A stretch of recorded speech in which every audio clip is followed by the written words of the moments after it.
The Jake Asman Show will begin shortly.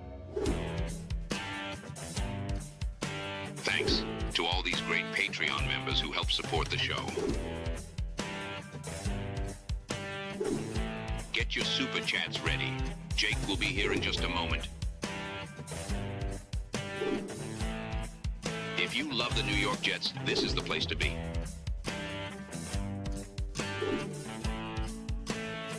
And now, the Jake Asman Show. Should Jet fans have second thoughts about the likeliest option to go number 2 in the draft? We'll talk about that and much more. It is the Jake Asman Show. Football Friday. Will Parkinson joins me, and it starts right now. Wish you could have been a Jet, Fernando. Let's see what happens. What's your message to the Jet fans in New York? Jets, Jets. A new chapter for the Jets has started. Aaron Glenn and Darren Muji are tasked with shaping the future of this franchise. Will they be the ones to finally get it right? We will be here for every step of the journey on the Jake Asman Show, breaking down all the storylines, every game, and everything in between. Please subscribe and hit the like button below. Super Chats, baby. Cut the line. The Jake Asman Show starts right now.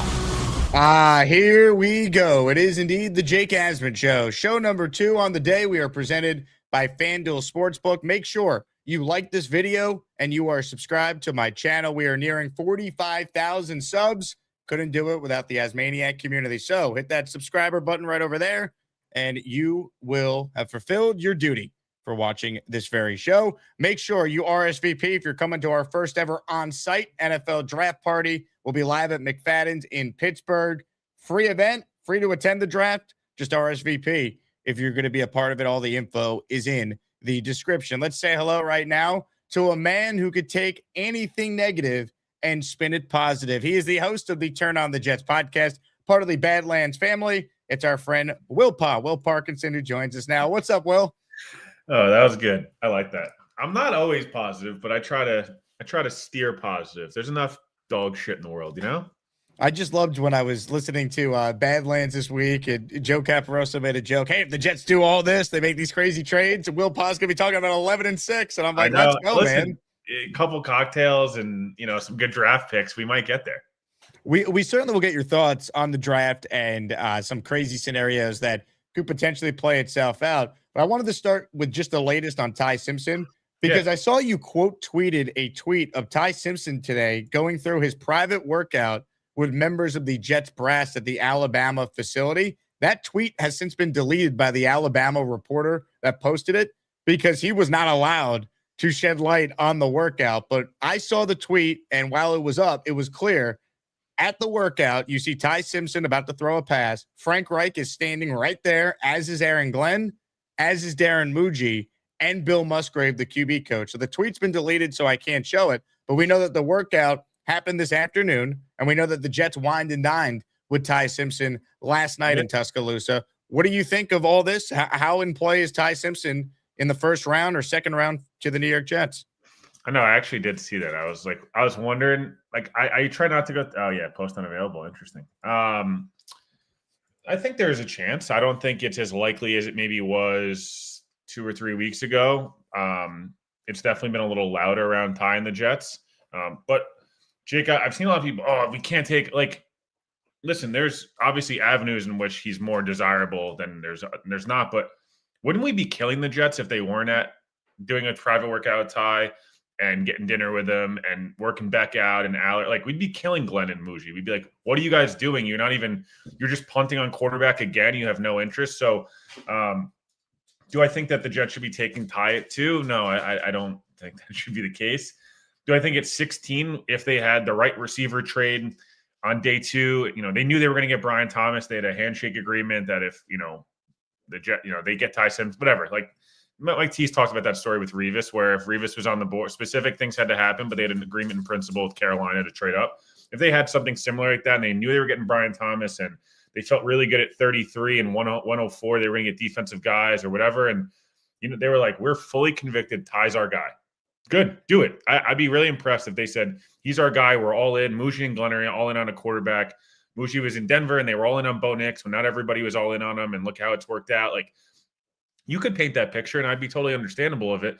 I also think there's part of it that's do they have the luxury to take a shot on a quarterback this year? Or do they go, let's build up the roster as much as we possibly can, show significant progress, and then we get our shot at a quarterback in 27?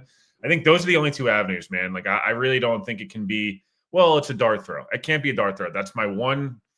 It cannot be this, like, well, maybe it works. Hopefully. Like, that's not how any good organization operates. They're not in a position where Green Bay, Kansas City, Buffalo, these other teams, Baltimore, have had quarterbacks in waiting, and they were really successful the year prior.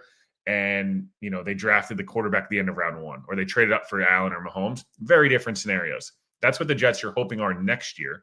This year, it's got to be where Denver was, or these other teams where it was like, hey, man, we like this guy. We would have taken at 8. He's there for us at 16. We have a plan at receiver. We have some other plans at whatever those other picks may be, and then go from there. So that's how I would approach Ty. Again, it's got to be full conviction, like Glenn and Muji, Woody, everyone's on the same page. This is our guy. And if that's not the case, you can't take a quarterback no matter who it is. There's a lot I like about Ty.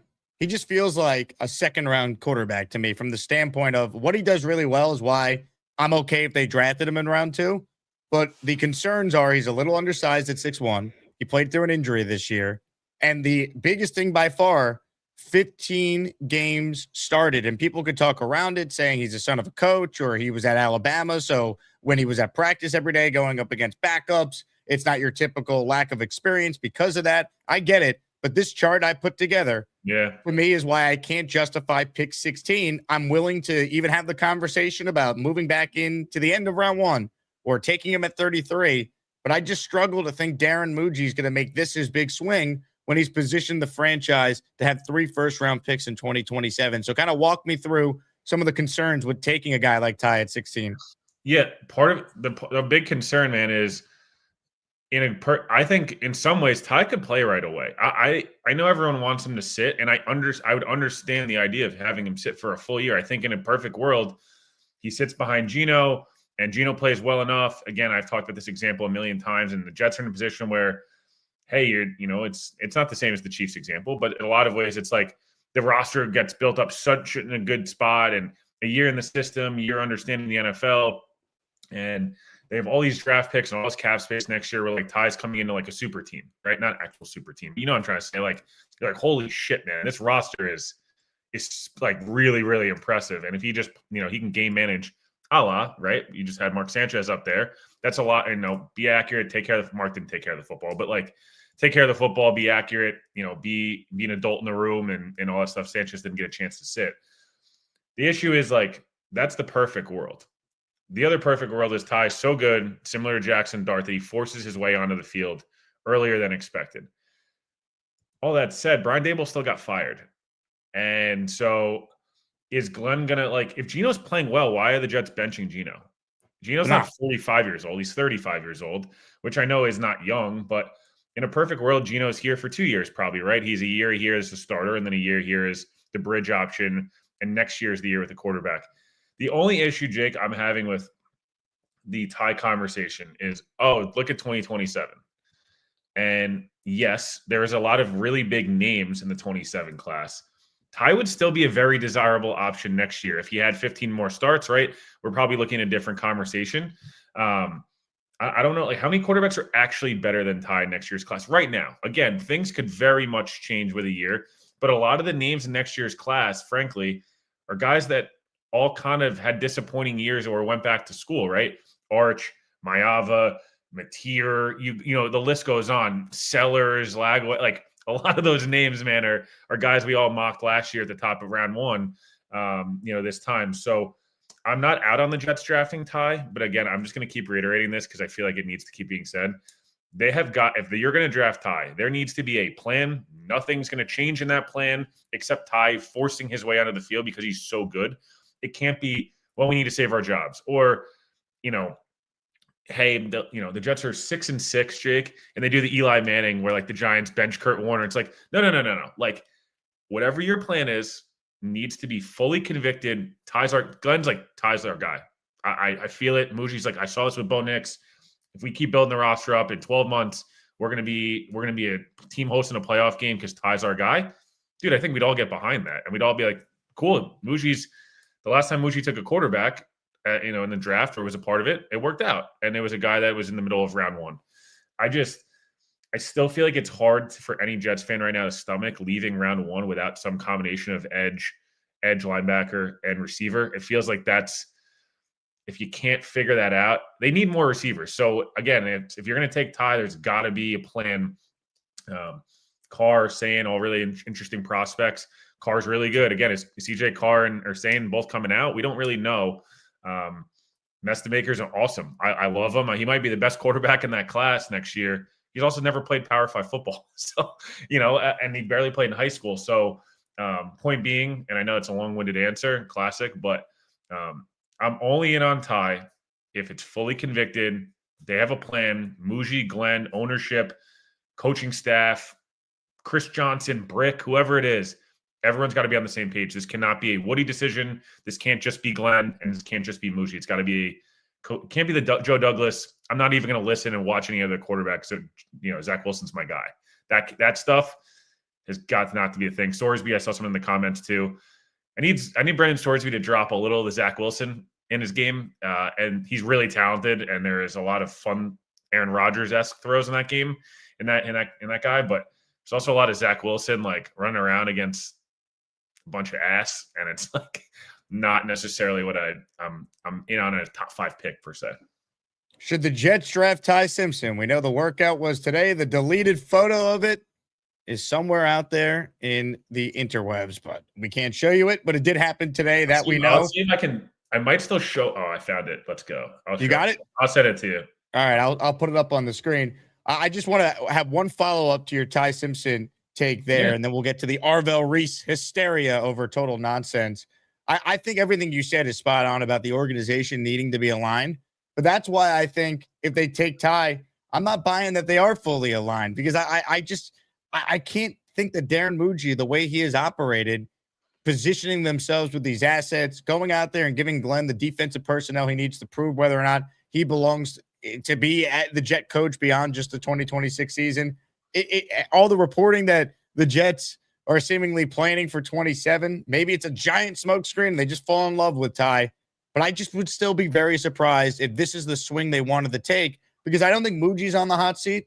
I think Muji's job's a little safer than Glenn at this point. But if he takes Ty Simpson and Glenn has a terrible year, the Jets don't win games, Muji's a part of that. Like, he doesn't get to be like, well, we just took a dart throw. No. Not with pick 16. You take a guy in the second round, it doesn't work out, fair or foul, that is looked at differently than taking the swing at 16. 100%. There's no pressure to play him if you take it at 33. Gino as much, because the only reason they get killed is because the punch in the face. They don't get killed for taking Gino in the second round. No, because it's like he wasn't.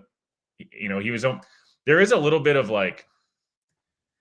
It just the Ty thing is just so complicated, man. Because like he is the one quarterback, and people can agree or disagree. He is the one quarterback realistically who they could get in this draft that you would be excited about to go. Like, I'm sorry, there'll be a time maybe, and you'll talk yourself into Nussmeier and Aller and Beck and these guys if they draft them during camp, and it's like, oh, young quarterback.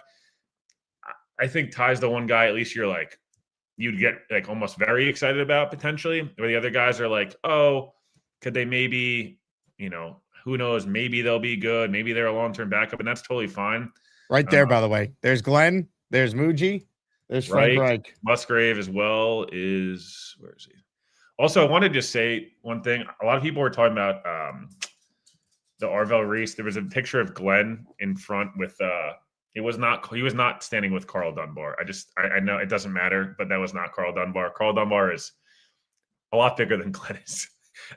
There was just a picture. The wrong black guy is what you're saying. Will. Yeah, it was just everyone kind of just did the that's got to be him, and it was like the guy was the same height as Glenn, and Carl Dunbar is probably 100 pounds. I got 100 pounds on Glenn easily. So it doesn't matter, but it was just, I laughed. It was like, wow, Dunbar's up close and personal with Arvell Reese. I'm like, that's not Carl Dunbar, guys.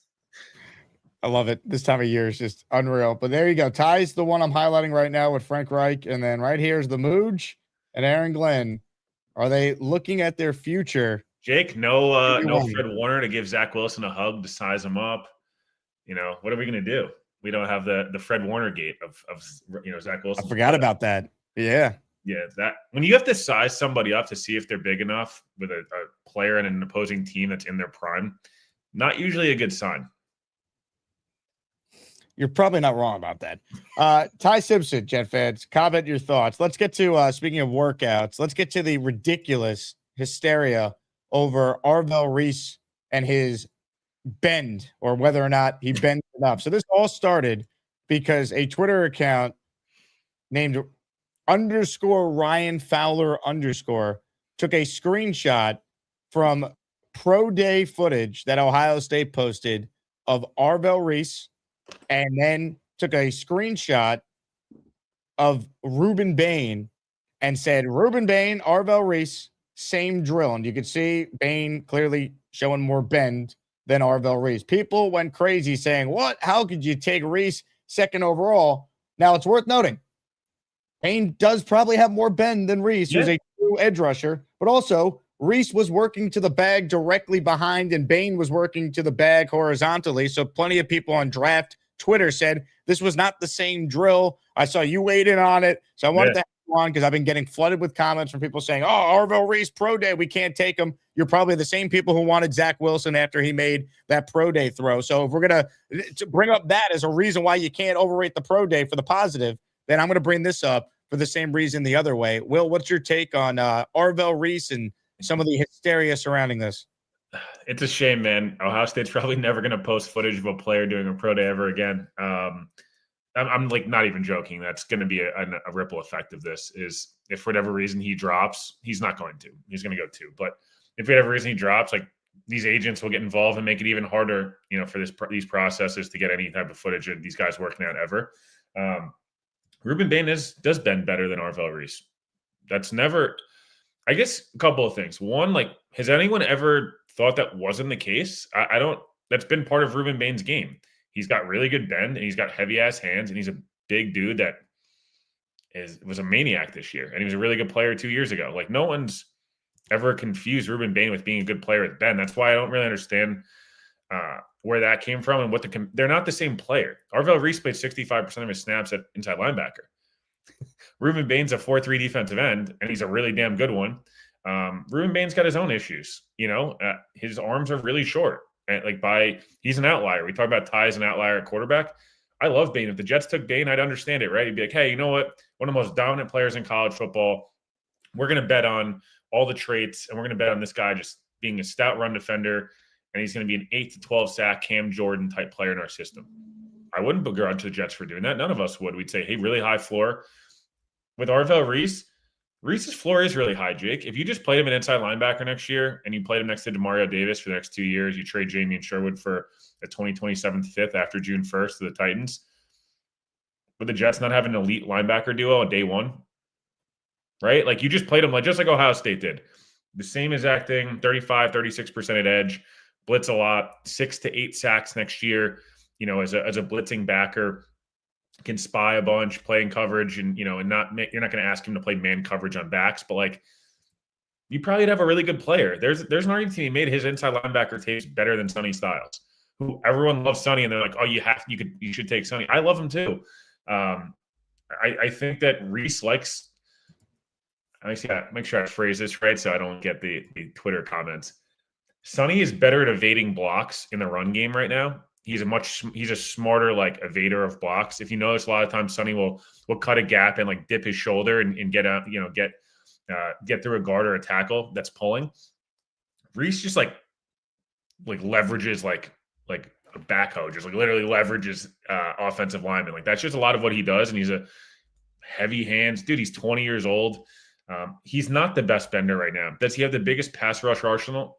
No, he doesn't. No one's gonna. If someone tells you that, they're probably lying. But he does have a ton of reps of really impressive tape rushing the passer against the run. And just to me, I don't know what people were expecting. That's my question, I guess. And maybe this is part of the problem is these pro days, it's one of the first look I've got, for a lot of fans. Were you watching, not people were just watching Arvell Reese on Saturdays, right? You're watching Jeremiah Smith if you're watching Ohio State, or, the offensive guys always are going to stand out. I don't know. I thought Reese was really, really impressive. Jake, I made the point on Twitter the other day. It would be kind of funny to relate back to Ty Simpson, if we're sitting here April 24th at midnight doing the show, and the Jets somehow end up with Ty Simpson, Jordan Tyson, and Arvell Reese, who probably in most mock drafts we're going 1, 2, and 3 at the end of October, beginning of November. I don't know if that'll be the case. I'm just saying, like, I know there's obviously red flags with everybody, but yeah, man, like I don't. If you're concerned about Reese, your concerns are probably, hey, Vernon Gholston, the Jets took him 20 years ago, and he went to Ohio State, and he was a guy that was all this talent, and he never worked out. Vernon Gholston was built like a Mack truck that like could not move at all.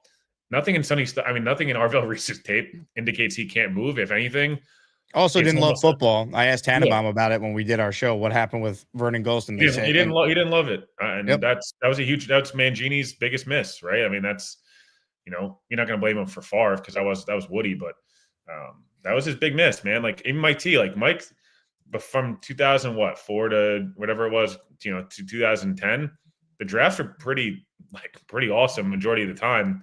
Nugent obviously was a interesting one, but regardless, I did laugh. Mike T, I love Mike T more than anything, but the him talking about a kicker in round 7 was just classy. Mike T.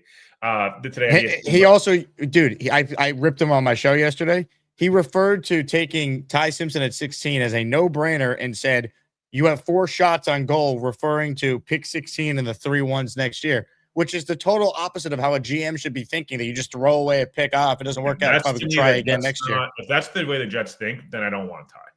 If the Jets are saying they want Ty because we know we have the 3 ones next year to add to the roster, yep, that's different. Like that's to me what makes sense. So, no, man, look. So your reaction if they take Reese at 2, is that your guy, or do you prefer Bailey? Do you prefer Styles? What would you do if you could have any of these players at pick 2? I think I would take Reese. I like David Bailey a lot. I've never not liked David Bailey. It's just, to me, I'm not Bailey's not Will McDonald. Like I want that to be very clear. Like they are not the same player. Yes, they are guys that are going to be better against rushing the passer than against the run. Like no one's like saying that's not the case, but to me, Reese can impact the game in multiple different ways.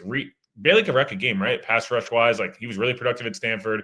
He was really productive last year. He got a ton of money to go to Texas Tech, and then he balled out. David Bailey's got really stiff ankles and doesn't really bend that well either. Like neither of these guys are Von Miller level bend players. But Brian Burns might be the bendiest player in the league. Bryce Huff, like that doesn't mean you're the best edge rusher. It's part of being a really good edge rusher. That's why the 3-cone and bend his ability to get around tackles, especially if you're a speed guy, which Bailey is. But yeah, man, Reese's power is pretty special for a kid that's 20 years old. Again, he's a natural backer, whereas Sonny Styles is a safety that moved into being a linebacker. I love Sonny. The Jets took Sonny and they were like, you know what? We're gonna build like the prototypical Kuechly, Ray Lewis, Urlacher. Like that's gonna be our guy. Great. But I would probably rank it Reese 1. If they took Bailey or Styles, I would totally get it.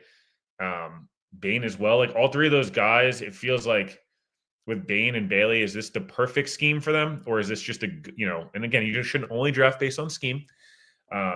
The one wild card, Jake, and I just keep thinking that, what if they just like randomly take a running back or a receiver at 2, and they're just like, we're just gonna go all offense. We've been duping you guys the whole time. I don't think it's gonna happen, but they just dupe everybody. Well, let's talk about that though, because they could trade up if they really have a specific player in mind. The Texans did it. It's a little different because they needed a quarterback, so they took Stroud, and they loved Will Anderson Jr., so they used one of the extra ones they had from the Deshaun Watson trade and came back up and made a deal. I talked about this on my first show. Everyone's talking about the Jets trading out of 16 or 33 and getting a haul. Well, what if they use pick 16 and pick 44 to come up for a particular player? Point value wise, that could get you between 7 and 10, let's say. Is that enough to get a Carnell Tate? Is that enough to maybe get Caleb Downs, or does Sonny Styles maybe start to fall a little bit because the Giants actually take Downs at 5? So like the draft, crazy things happen. Could you see them packaging any picks to move up? And then if they did that, hey, what if you traded out of 33 and recouped what you just gave up? Yeah, it's like you trade 16 and 33 and you go up and you just take away Styles and Reese and you trade 44 for Brian Thomas. You got a 3-player draft, but they should be 3 Pro Bowl starters. Like there's worse things. I could see them trading up if they knew they were going to trade back at 33 or 44, where they could recoup maybe a third that they have to give up both fours, but they recoup a 3, or different things like that. If they're in love with Jordan Tyson or Mekhi Lemon or Carnell Tate, and they see them at Washington doesn't have a ton of picks, and maybe Washington's like, we really wanted Jeremiah Love or Bailey, and they're both gone. Maybe we should move back, recoup some capital. There's certainly that avenue, right? I think it all really depends on who your guys are. But to me, like, I know I think Joe posted it out today, that the 2000 draft. And again, I know it's 4 first rounders, so I understand there was different context there of how they were able to walk away with it. But like the Jets, that draft, it's not just about like, oh, they had a bunch of first round picks. Like they walked away with 4 premium starters at premium positions in the first 5 picks, including round 3. Like it doesn't really matter what you did on day 3 at that point. So I think everything should be on the table for the Jets. Every single thing, whether it's the one thing I don't want to see them do is pass on a receiver or something of that nature at 16 just to recoup a 3rd round pick. Like they just need the receiver, man. And I think there's a difference in class of Tate, Tyson, Lemon, and even Cooper than there is to KC and some of these guys in round 2. Like I don't think they're in the same class. So I wouldn't want to see them just trade back. Like the Jets did this under Douglas with Mims. There was a bunch of, I know Claypool ended up being a different guy later on in his career, but at the time it was a Claypool and Vance Jefferson, who were both obviously significantly better players than Denzel Mims. And Douglas kept moving back and was like, oh, we like all these guys. I don't want to do, I'm not into it. If you like all of them, you don't like any of them, right? That means you don't really love any of them. Same thing with I'm willing to trade up for a receiver. That's how badly I'm willing to, there's nothing they can do outside of trading significant 2027 capital this year that I would be upset at, really. Like if you walk away with a starting receiver, a high-end receiver, and a high-end defensive weapon, I'll call Reese. I don't know. The rest is like fill out the roster, man. Build some depth at safety, build depth at linebacker, even corner, running back, tight end. Like Jake, I really feel like what if I'll just play this scenario. They take Reese at 2, they pick whatever receiver at 16. Let's use Lemon because that's your guy still, right? Yeah, it was Lemon. Lemon's my favorite player in this draft. So I'll gladly, anytime I can talk about Mekhi Lemon, I'll do it.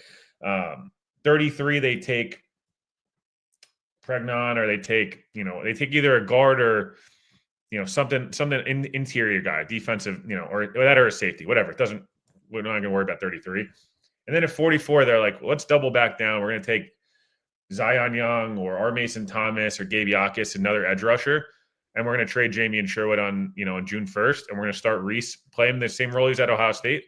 Our edge rush room now is gonna be Osai, McDonald, Kingsley, and Zion Young. And you're like, oh, dude, our front 7 is lethal. Like now we are actually we have really good defense. We've addressed receiver, we addressed guard, and we have all of our picks on day 3 to maneuver for veterans and depth at these other spots. Like there's worse spots to be in it if that's where the Jets end up. And again, I know people are gonna be like 3 defensive players in the top 40 or 2 defensive players. Yeah, but they've now solved edge and they've solved the linebacker long term. So that's, I don't know, to me, there's a lot of ways they can go. I just would really be upset if they start moving around the board and passing up layups for a 3-pointer that just is unnecessary. Comments, questions, super chats, cut the line. Few minutes left with Will Parkinson giving us some great insight here. Ralphie rocks in the raffle for 2. And by the way, for those here for ASMANIAC Madness, get ready to vote. We got a great one today between Peg and Artie and Charleston Jets Room, so stay tuned for that. But this super chat is from Ralphie. He is in the raffle for 2. I should also mention this. We got a great prize here on a Football Friday. The pride of Elmont, Long Island, Will, a signed Vinny Testaverde jersey. Jake, I heard, is Gino not the same age as Vinny was in 98?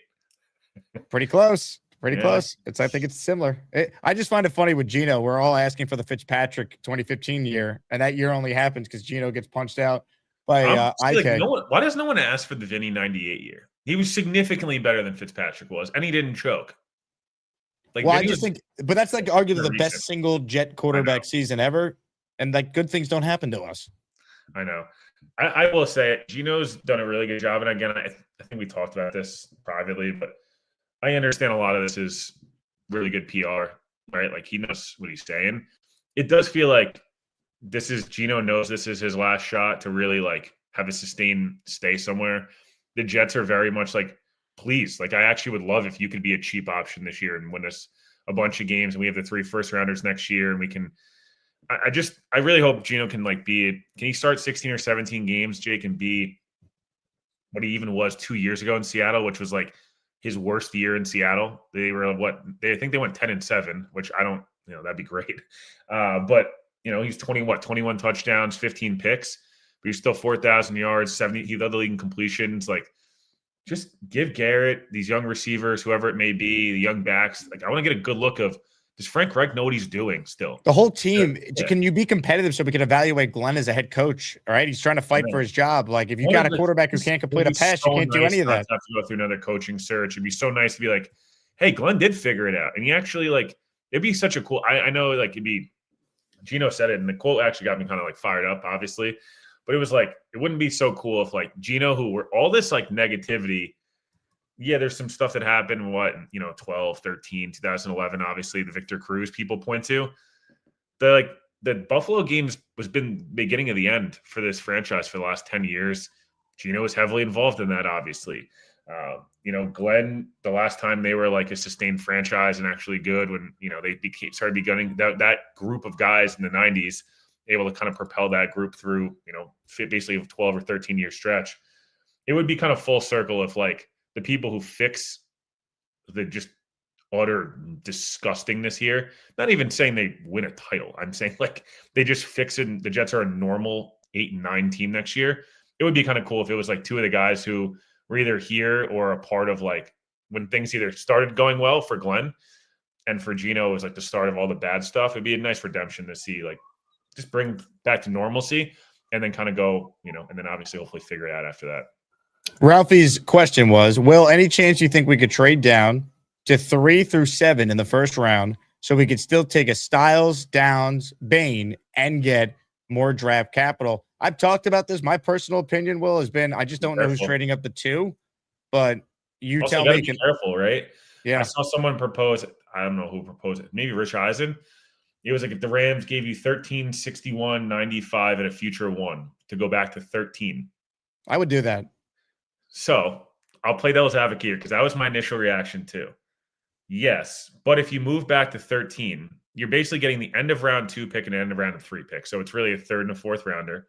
And next year's 1 would be nice, but it's probably going to be in the 30s. And then the only issue is but then you have 4 1s, even more trade 4 capital. 1s, but it's at 13, are you getting? You're going to miss out on pretty much all the blue chip guys in the draft, and then it's you end up with. I love Mansour Delane, but do you take a corner at 13? I just think the problem is 13 feels too far. If you told me they went back to 5 with the Giants wanted Love badly, and Joe Shane, who's not very good at his job, and John Harbaugh, who's made some curious moves already, just bring over the entire Ravens team that has just choked the last couple of years.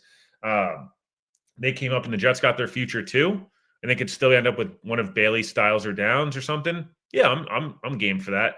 I just don't want to move past 6 or 7 in this draft. That it feels like there's a very stark drop off of at 13. It just feels like maybe you might even still miss on the receivers.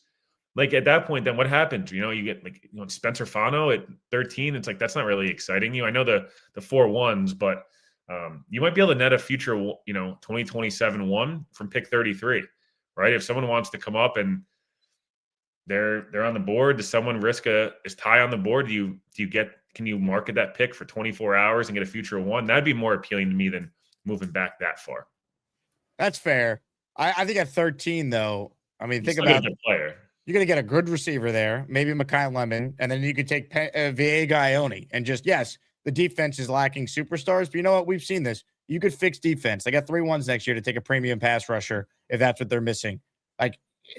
Viega Ione, Mekhi Lemon, future draft capital makes it even more appealing if Glenn can't figure this out to say to the next head coach, hey, you got 4 first-round picks, man. Look what you could do in one offseason.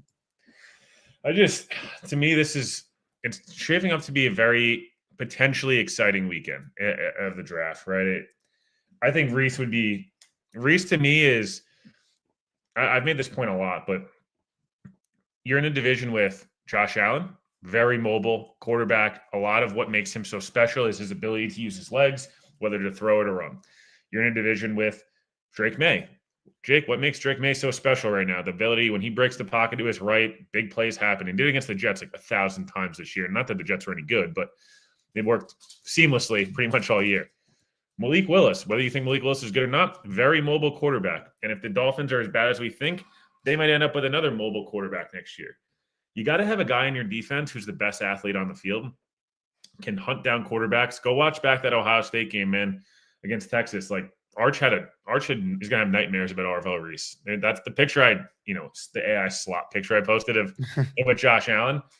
That picture is really him versus Arch. And there's multiple clips of like, not only does he sack Arch, but getting him out of the pocket. And Arch, is a really good athlete, couldn't break contain. And just feels like your best chance to go beat Buffalo, beat New England long-term is you got to have a stopper for those guys. Styles and Reese are both similar players in that regard. Reese feels like it's going to be the pick of two. And then, man, walk away with one at Tyson, Lemon, Tate, one of those guys, Cooper Jr. at 16. You're feeling pretty good about your prospects going into day 2 of the draft. I think that's really well said. Really well said. All right, give me a dark horse scenario for the Jets at 16 or 33. Who's a player we're not talking about that you think could be more in play than any of us realize? Dark horse at 16. I'll do dark horse at 33 as a second edge rusher. So I said a couple of those guys before. Your Zion Young, Gabe Yakis, Malachi Lawrence, or Mason Thomas, one of those guys that's going to be more of a pass rush specialist year 1. But if they go like NASCAR next year, Jake, that like NASCAR third down package or 2-minute drill, and you have Reese at that point, it's, DeMario and Reese at linebacker, McDonald and, Malachi Lawrence, for example, whatever it is, or Yakis, Young, or Mason Thomas. Kingsley Enagbare probably, or Osai could probably kick in and play one of the defensive tackle spots on like a passing down with Briggs and, who pick your poison of Phillips, Sweat, whoever it may be. You feel really good about getting after the quarterback. So I'll say a dark horse is going a double up on edge. 16, I guess a dark horse is maybe going safety. I know it's not necessarily a dark horse, but like Thieneman and McNeil Warren, I don't know, for whatever reason, Caleb Downs slips. I doubt it, but one of those guys. And I guess the only other dark horse would be going offense at 2 for like they dupe everybody, and they're playing the game. Oh, we love Reese. And all of a sudden it's like the Jets take Jordan Tyson at 2. What just happened here? Whoa. Yeah, everyone be like, I guess, to me, I really think 2 pass catchers in this draft. Oh, I'll do one more dark horse. If they went Eli Stowers or somebody like that, more pass catching option at tight end. What about Sadiq Samini said on my Jets Collective show? 16, I guess problem is he's not really a dark horse anymore because I feel like you guys I know Rich mentioned it on your show, and then it's starting to pick up a lot of steam. So I'm like, I don't even know if it's a dark horse anymore, but they could use one more tight end. I like Rucker as your H-back number 2/number 3. Mason Taylor can be your 1A of like traditional inline tight end. They're still missing like a dynamic athlete at the position, right? Rucker and Taylor are very much like functional, solid, good athletes. They don't really have, you kind of hope Stone Smart or somebody like that could be that guy last year of that, like, you think more, Sowers is more Evan Ingram. But don't worry, they brought back Jelani Wood so he could be inactive again every week. He almost pulled the, oh my God, who's the guard they signed a couple years ago that used to be a Pro Bowler that never even dressed in a game? Oh, yeah, the milk carton. What's the guy's name? The big trade deadline signing. Oh my God, was that 22 or 23? He didn't. 23. They were 4-3. Snap, right? He never even dressed. No, that was their big move. Someone in the chat will remember. Roger Saffold. Yeah, Saffold. Oh God, he was like a Pro Bowler back in the day with Buffalo, right, or something. And he just, we don't less Jelani Woods, to be fair. Let's maybe a little more. I don't know. Not everyone loves Stowers, but he's at least a guy that would be like, oh, cool. Him and Taylor can play together, right? And he can be your tight end too, but he's obviously a more receiving threat. I do wonder, like, I guess I'll finish with this, but like, I really do wonder. Glenn and again, people are going to keep pointing this, but like they did take Gibbs and Jack Campbell back to back a couple years ago, and it's like there's not the running back that's going to be there for them, right? What would happen, Jake, if we left round 1? Play this scenario. I'm curious what the chat will think of this. Like, we left round 1 and they just took Jeremiah Love and Mekhi Lemon. They didn't even take defense. They took Love at 2, and they're like, we're going to have Love and Breece Hall, and we took Mekhi Lemon, and we're like, We don't even care. We're just going to go for it. We'll take defense the rest of the draft. I know people would freak out initially, but I almost feel like that could be fun. Like, as much as it's crazy, he's probably the best player in the draft, right? They'd score points. I mean, they'd do something. That would be fascinating. I don't think they keep Brees if they took Love, though. I think they would trade Brees and see if they got a pick. Going even for a year at most at that point, and he'd probably gonna be like, you'd be like, hey, you play in the tag, you play 1 year, or we'll trade you, or whatever. Maybe they trade him, but maybe they trade him after night 1, see if they can get a second-round pick from someone. So I think they're gonna do that. No, but it's just putting these different scenarios of hey, if they walked away with Jeremiah Love, would I like it? Probably not. But I also would be like, he's the best player in the draft, and they don't have a dynamic home run hitter right now because Brees has weirdly become more of just a workman, really solid back. Then he doesn't have that. He sometimes has the home run speed still, but other times it feels like he's not quite. It sucks, to be honest, because 2022, that first 7 games was dude, this guy's Curtis Martin with a jetpack on. This is amazing. Yeah, I don't know, man. I don't know what the only thing they could do it too that would really piss me off. I love Caleb Downs.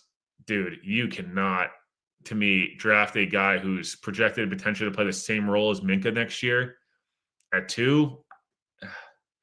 That'd be tough. I don't know. That'd be tough for me to stomach a non-impact premium spot. I love Caleb Downs, but not at 2. I agree. Will, appreciate you. Go watch Cam Schlittler hopefully mow down the Giants. I know, man. Aaron Judge, did you see there was an Aaron Judge segment, and I'm not going to even say the show's name. I don't want to give them an ounce of promo. Dude, they did an Is Aaron Judge Wash segment.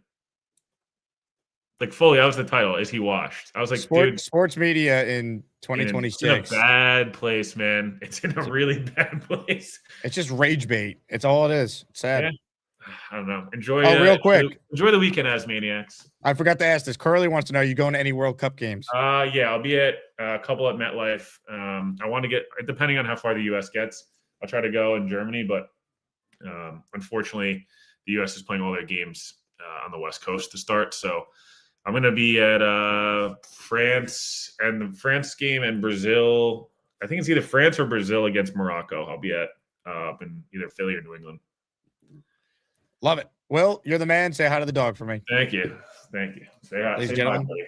Say bye. He wants Arvell Reese and Mekhi Lemon 2 and 16. No Ty Simpson. Home run draft right there, baby. You take him, you hate him. 16th pick, trade over him. At Alabama, only 15 starts. And Combine does Jets chant. Jets, Jets. Thanks again to Will Parkinson for joining us. I have in my hand right here a signed Vinny Testaverde jersey. One of you will win it at the end of the stream. You got to be in it by gifting a membership or sending in a $10 super chat or higher to qualify. Let me get to the super chats. We also have voting for ASMANIAC Madness to get underway shortly here. Shooter writes in, leader of Jets is going to pay for Jake's Lamborghini. I hope the Jets away game, Jake Asman meetup, is in my neck of the woods at SoFi Stadium versus the Chargers. Go Jets. Shooter, I'll tell you what, LA is definitely on the short list of cities we will do the road trip for. We just got to see the schedule. As far as leader of Jets, look, he has pissed off the chat in ways I never thought was possible. For those who missed the first show, you missed a lot. We had bounty after bounty on leader of Jets to a point where he's already starting the show in the hole if he chooses to call in. And it's not just your typical $50 bounty. We had a $100 super chat to preemptively leave leader of Jets in the hole. Georgie Max sent it in towards the end of my first show. It's unbelievable. Man with a rake with a super chat. No projects in the first round. Need to be Sherlock starters. Sonny is money. I am on board with Sonny Styles. I don't think the Jets are going to take him at 2, though. I don't think Reese is also like this big project people make him out to be. There's some projection, of course. He's a one-year starter. He's 20. But he was literally an all-pro linebacker already. And when he did rush the passer, he was very effective. It's a similar projection of Micah Parsons. You got to trust Carl Dunbar and Darren Muji, the scouting, Glenn, all that they have a real plan for the guy. Derek the Cop writes in, damn it, Will Pa, all this copium is getting me excited. See, that's why we bring Will on. He'll take any situation and find the positives. Austin Jets with a super chat here. 6 raffle entries. Let's go. Good job. No Ty Simpson for me. Hashtag March for Arch. I get it. I don't want Ty Simpson in the first round, but it has nothing to do with Arch Manning. It has everything to do with just the state where the Jets are at. I don't trust the coaching staff. That might not be here after a year. And I don't think Ty Simpson's a first-round pick. I think he's a second-round quarterback. Flight Risk Jet says, I need that jersey. Well, you just bought yourself 2 chances at it, Flight Risk. Good luck. By the way, tomorrow's the weekly raffle. I'm going live at 11 a.m. tomorrow for our first show and only show. And that will feature 3 signed Jet-related items, with the top prize being a Joe Namath helmet, Revis helmet, prize 2, and prize 3 is a Breece Hall helmet as well. Donna just bought 4 raffle tickets with a $20 super chat. Donna, thank you very much. Good job. All right, let's get to Asmaniac Madness now, shall we? Great battle about to get underway. Party with Peg and Artie and Charleston Jets Rube. Earlier today, Bobby Midnight defeated his brother to advance to the round of 32. So who's the opponent for Party with Peg and Artie and Charleston Jets Rube? Well, I'll tell you what. Charleston Jets Rube is currently on hold, so we will give him a chance to make his pitch to the voters before the polls open. And I'm going to do that because both contestants are a part of this matchup. I received this video from Charleston Jets Rube's opponent, Party with Peg and Artie. Here is their official campaign video. Yeah. All right, Jay Quest. You're a genius. We'll do it. Hey, Peg. Come here. Yo, Peg. Where we at? I was in my lair watching old Jake Asman shows. Well, hey, I talked to Jay Quest. He seems to think we're too nice. He gave us an idea, and I think we need to do it. I'll tell you about it on our way. Okay. This lemonade tastes like this. Where'd you learn to make this? In your mother's attic? Listen, bitch, and you look at me like that again, and I'll make Peter Castro come and make you disappear like B-Mac and Chiefs fan. Hey, you all stink. Hey, your 1980 haircut called. They're looking for it. Hey, I heard what you said to the bartender. You sound pretty stupid. You wouldn't happen to be a mid-level boxing promoter, are you? Do I look like I have cornrows? You gotta go back to being nice.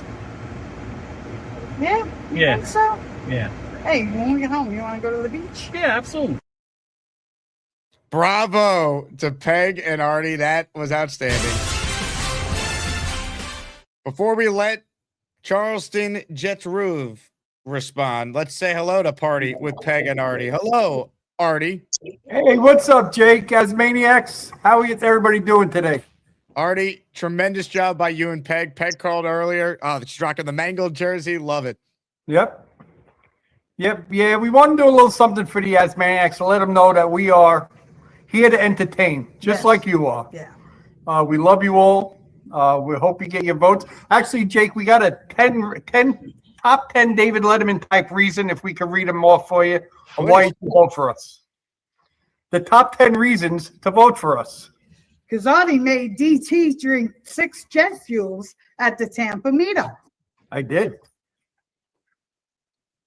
Because we watched every second of every Jet game last year at $450 a clip, FU Sunday ticket. Because we, unlike others, pay our taxes every year. Because One Punch Dave Brigger has our back, and we got his. Because I'm a 4%er, and all the 4%ers are awesome. And if you don't, the beast will kick your ass. We are the only dynamic duo team in the competition, which we need more of. And Peg, why don't you read the last one? We were shunned last year But Oh, wait a minute. I can read. We were shunned last year, but hold no grudges against the committee. And we love Canada.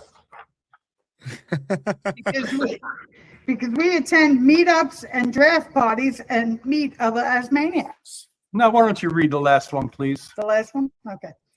Because if we win, just maybe, Gator will create an intro for us, but we won't ask because we aren't that douchey. Wow. That's all. Strong. Both of you. Tremendous. Love both of you. Thanks for paying your taxes as well, unlike some people in this community. We do need more duos, though. Oh, I love it. You guys are the only duo in this tournament, and outstanding job. Good luck. Thank you. Thank you. Thank you. Let's go.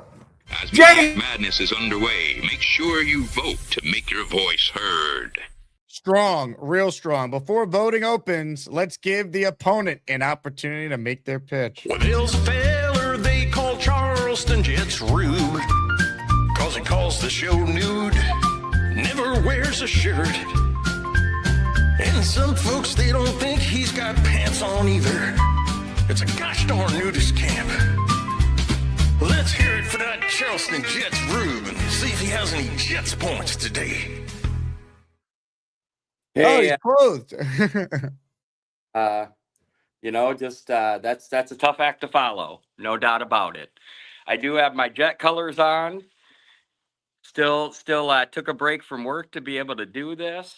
I'm in my busy season now, so I haven't been able to call that much. And to be quite honest, I watch every minute of the Jet season, and we all know how depressing that was. But my slow season is coming upon us, so I will be calling in much more.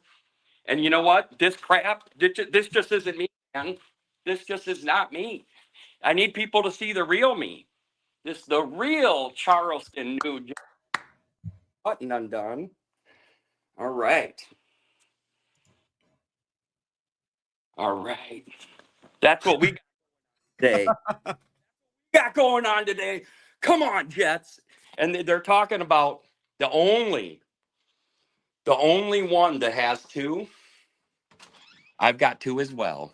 She's on the phone, so we got to be quiet. But everybody say hi to Mrs. Rube. Mrs. Rube. Mrs. Rube. All right, man. I can't say anything. How about that job she did on that jet symbol? Look at that. You look Pretty great. good, huh? Oh, tremendous. But, I can't say anything bad about Peg and Artie. They're great. The only thing that I can say, I've been a Jet fan for 41 years. I've lived all around the country. I've always stuck with my Jets.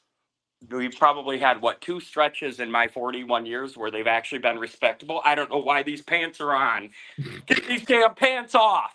Come on now. Jets, Jets, Jets, Jets. Let's go! ASMANIAC Madness is underway. Make sure you vote to make your voice heard. As good of a matchup as we have had in the entire tournament so far. Ladies and gentlemen, you've heard from Party with Peg and Artie. You've heard from Charleston Jets Rube. Voting in ASMANIAC Madness is underway.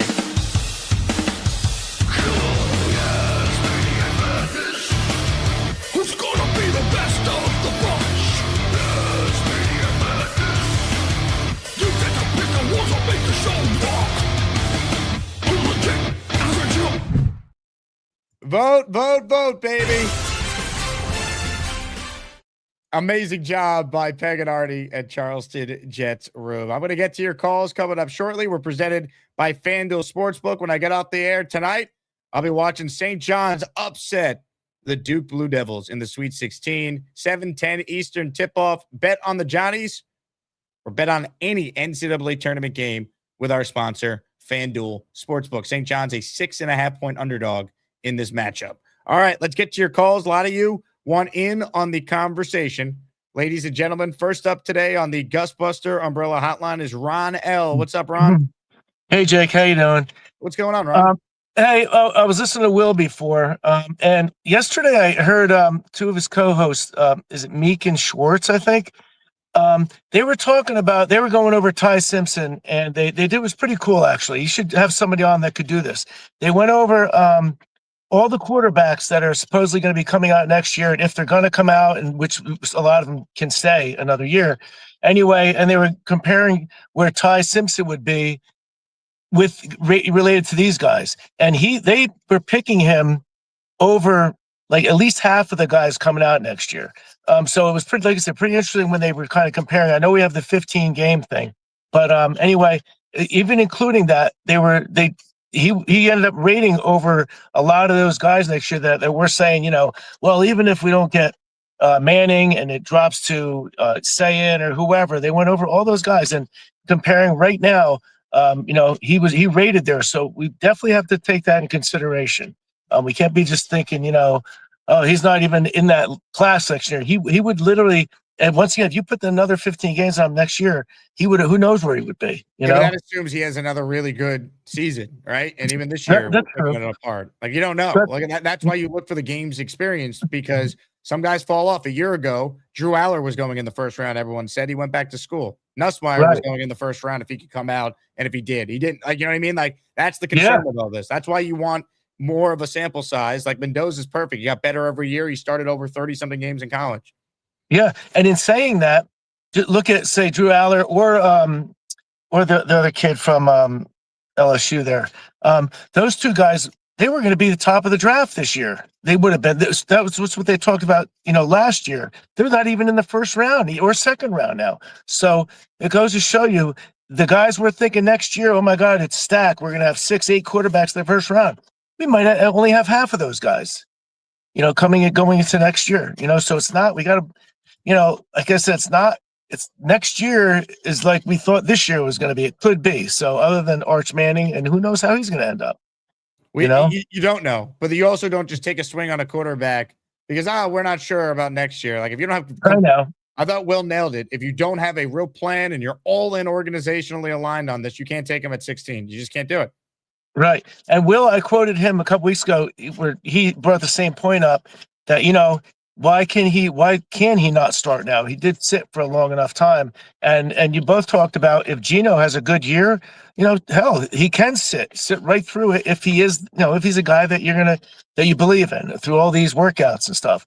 You know, going back to the Reese thing, you know, Vern Golston, I remember he had a really good combine too. So these combine warriors, I'm not a big fan of that. He may be a great, you know, I don't care about the combine. I don't think Belichick used to either. You know, guys like Vrabel, Brewski, I don't think they probably were good combine players. But just saying, those guys, or even Caleb Downs, he's had 2 interceptions, two in each year. So I know there's more to the safety position, but these guys that were hyping all up, we all fall into this, you know, oh, look at this guy just because we hear about them. But, you know, in a stacked defense like that, I would have expected a lot more from those players on Ohio State. Even Reese, I know I brought it up before. He never caused a fumble in 2 years. So these are things you got to think of. Coming to the Jets, you come in, you don't know how to force fumbles. So I'm just saying these are things we all have to, you know, we're getting our hopes up, but you know, it doesn't always work out that way. Who would you take it to then, Ron? I don't know. I don't know. That's what I'm saying. You know who I like? I like Ruben Bain because he's done it. He's done it on the field. He did it in the biggest game this year. I don't care about I brought it up a little while ago. His arms are only like 1.25 inches shorter than Aiden Hutchinson's. I know I said that before. Maybe he makes up for it in his little extra bend. Bend an extra inch, so you're getting more reach. I'm just saying, but I like the guys that are doing it. You know, that to me. I know the better floor. I just feel like they're going to come over and do what they've been doing. Not that you're going to say, oh, he's got the upside. We're going to teach him to do this. You know, what if he can't? What if you bring a 20-year-old guy like Reese in, and he's just a kid and he's kind of overwhelmed, and you know, and that's what you have. You have a guy that's trying to learn and pressuring and he doesn't figure it out. There's that chance. You know, yeah, look, everything should be on the table. I think Bain will not be in play at 2 though, because I don't know if he's the best scheme fit at this point, and he would be a historic outlier with the arm length. We could say it's not a big deal, but the tiebreaker is going to be our GMs don't want to bet on outliers. That's how you get fired. I agree. But Jake, thanks. That was really funny. Peg and Artie thing there. There's really good stuff here today. So Ron, great call, man. I appreciate you. I love that Ron always pulls over to the side of the road to make it all happen. Comments, questions, super chats. They will cut the line. Derek, the Kansas Jet fan, is gifted a channel membership. He is in the ASMANIAC raffle for 1. Cisco Lopez says, let the madness begin. Make sure you vote.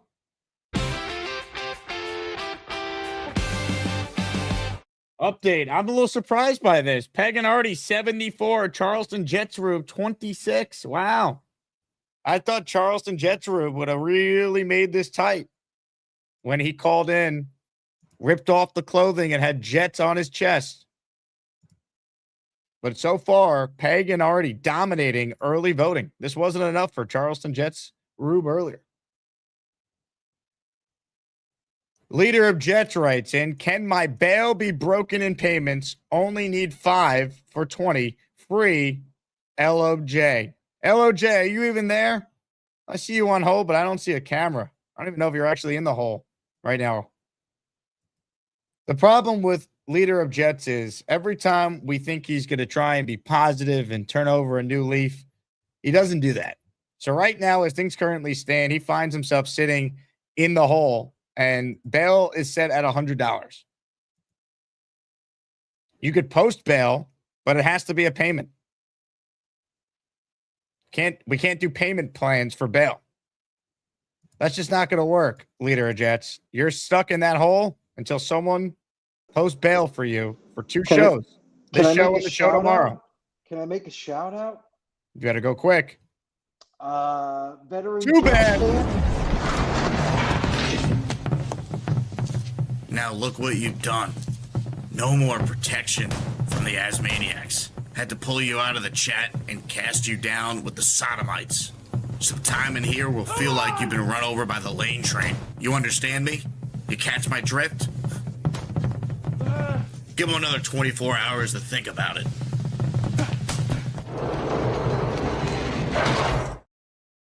Comments, questions, super chats. They will cut the line. More of your calls right now. Leader of Jets still in the hole. If he posts bail, if someone posts it for him, that could change. But it was a 2-show payment from Georgie Mack. So this show and Mike Saturday show. And I honor bounties around here. I'm a man of integrity. Andrew C says, can we unban him for 1 show? You going to post his bail dream? That's what it comes down to. More of your calls right now. Ladies and gentlemen, to the Gusbuster Umbrella Hotline. We go. Hit it. Hey, Charles! You'll never get my chicken soup recipe. Hey, Charles! I'm not saying that Lowski takes steroids. I need some of it. Hey, Charles! Who is that lovely lady? Send it this way, Charles! Hey, everyone. Hey, Charles. I'm at Benny Hanna's right now for the first time.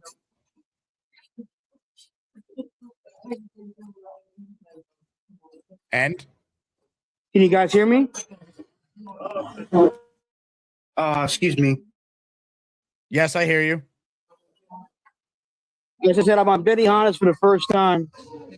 Shout out to Peg and Art. I just voted for them, so hope they're doing okay. So you wanted us to know that you're at Benny Hanna's for the first time? Yeah, this is the first time I'm at Benny Hanna's. I'm trying it today, you know? Who are you with? Just by myself, man. You went to Benny Hanna's by yourself? Why didn't you invite me? Sorry, Jake. I didn't know you were busy. I would have appreciated the invite, Charles. I could have done the show live from Benny Hanna's. Have they started cooking your meal yet? No, they have not. I just took my order. They're going to throw some chicken at you. You got to catch it in your mouth. Well, I can't eat meat today. I observed today's lentil season, so I'm having shrimp with white rice. So you went to Benny Hanna, but you can't have meat. I'm having shrimp, though, hibachi shrimp. There's so much more to it than just shrimp, though, when you go and get hibachi.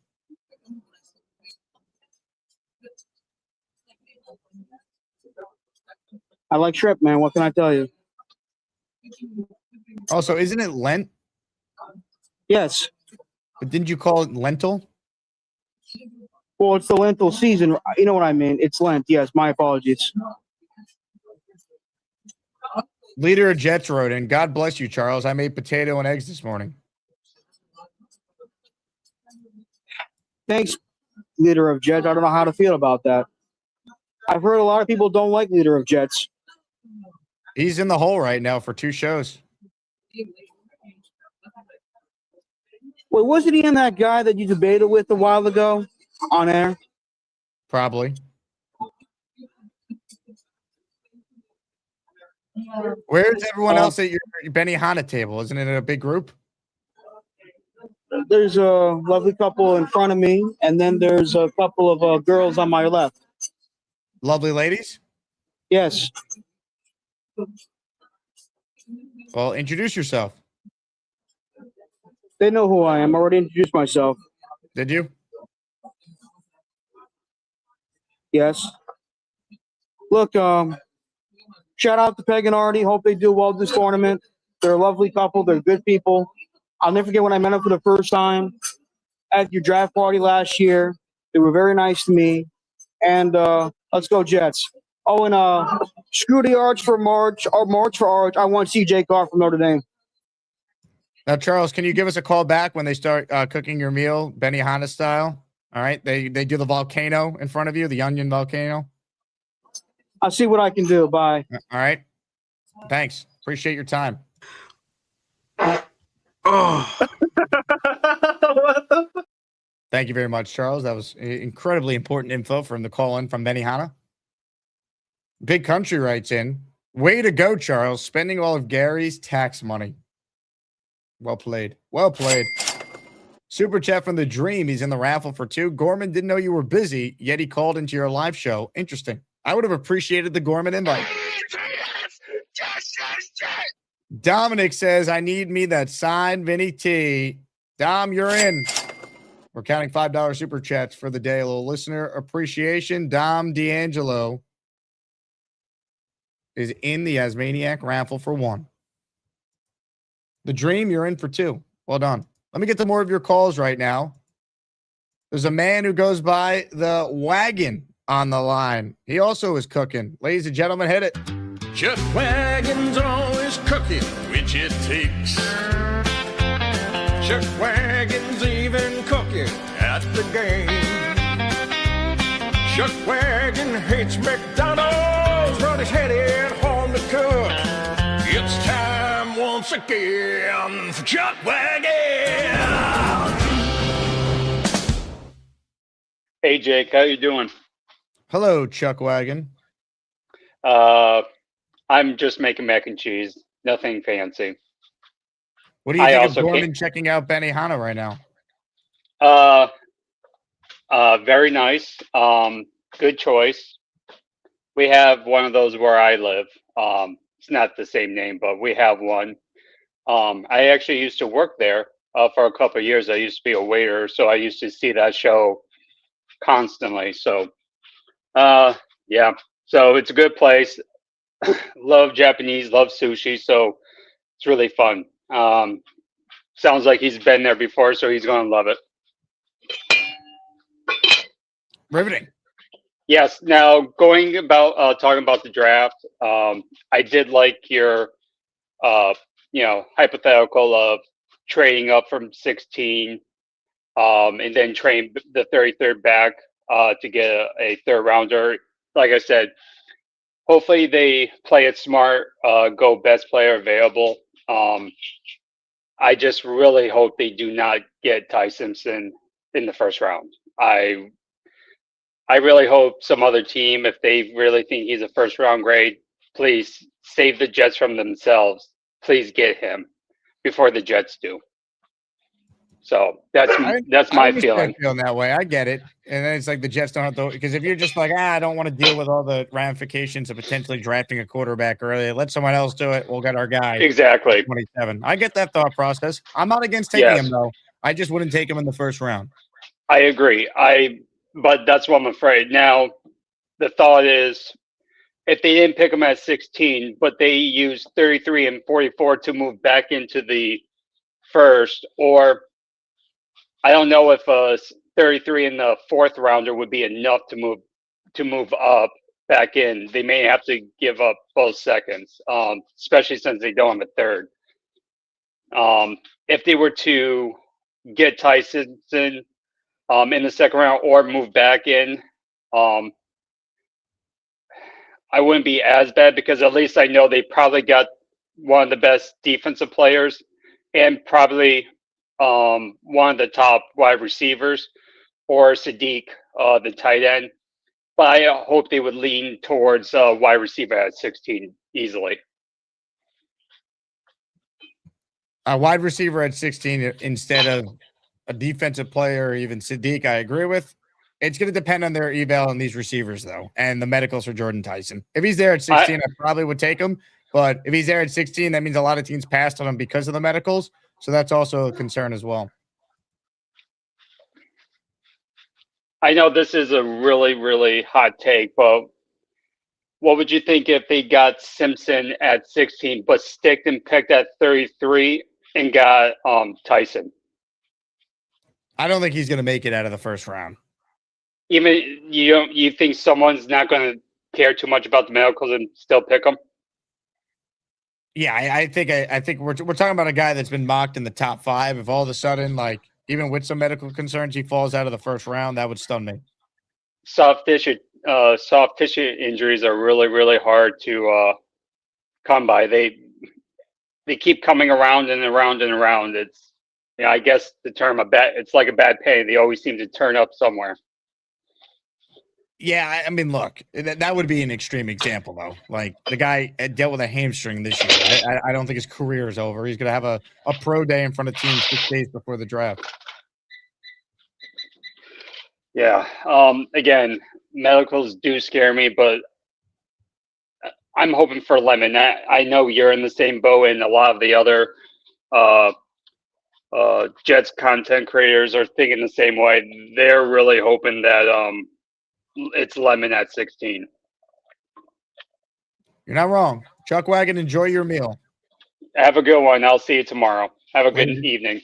The Chuck Wagon, everybody. The Jet fans getting a little crazy. Comments, questions, super chats. We'll cut the line. Jersey Jet writes, and I think leader of Jets is pro Glenn. So here's a few bucks for your commissary. Don't let go of the rope and don't drop the soap. Wow. Jersey Jet with some support. I hug him every day. I hug him every day. Probably avoid some of the hugs in the hole as well. So Charles Gorman's at Benihana. He's whining and dining on taxpayer funds that are being paid for by our next guest. Uh-oh. Knockouts don't matter if you land enough jabs. I actually have a lot, right? Like, you know who else's tax dollars he's using, Jacob? He's using yours. And he's using Brigger's. And he's using whoever else. I was Big Country in the chat. I don't know. I'm assuming you're a taxpayer. He's using your tax dollars. This is what the money you're having stolen at gunpoint is being used for. Unless someone else is paying for the meal. Here's a question. When you include all the guidance and the recommendations, do you know how long the U.S. tax code is? How many pages it is? I don't. Over 70,000. So obviously no one could read that. That's done intentionally so that you can't read it, so that you can't know what's in it, right? Because you can't have a job to make money and produce income and read that 70,000 page document. It's an Let's stick to impossibility. Gorman, though. So are you bothered by him going out to dinner at Benihana by himself right now?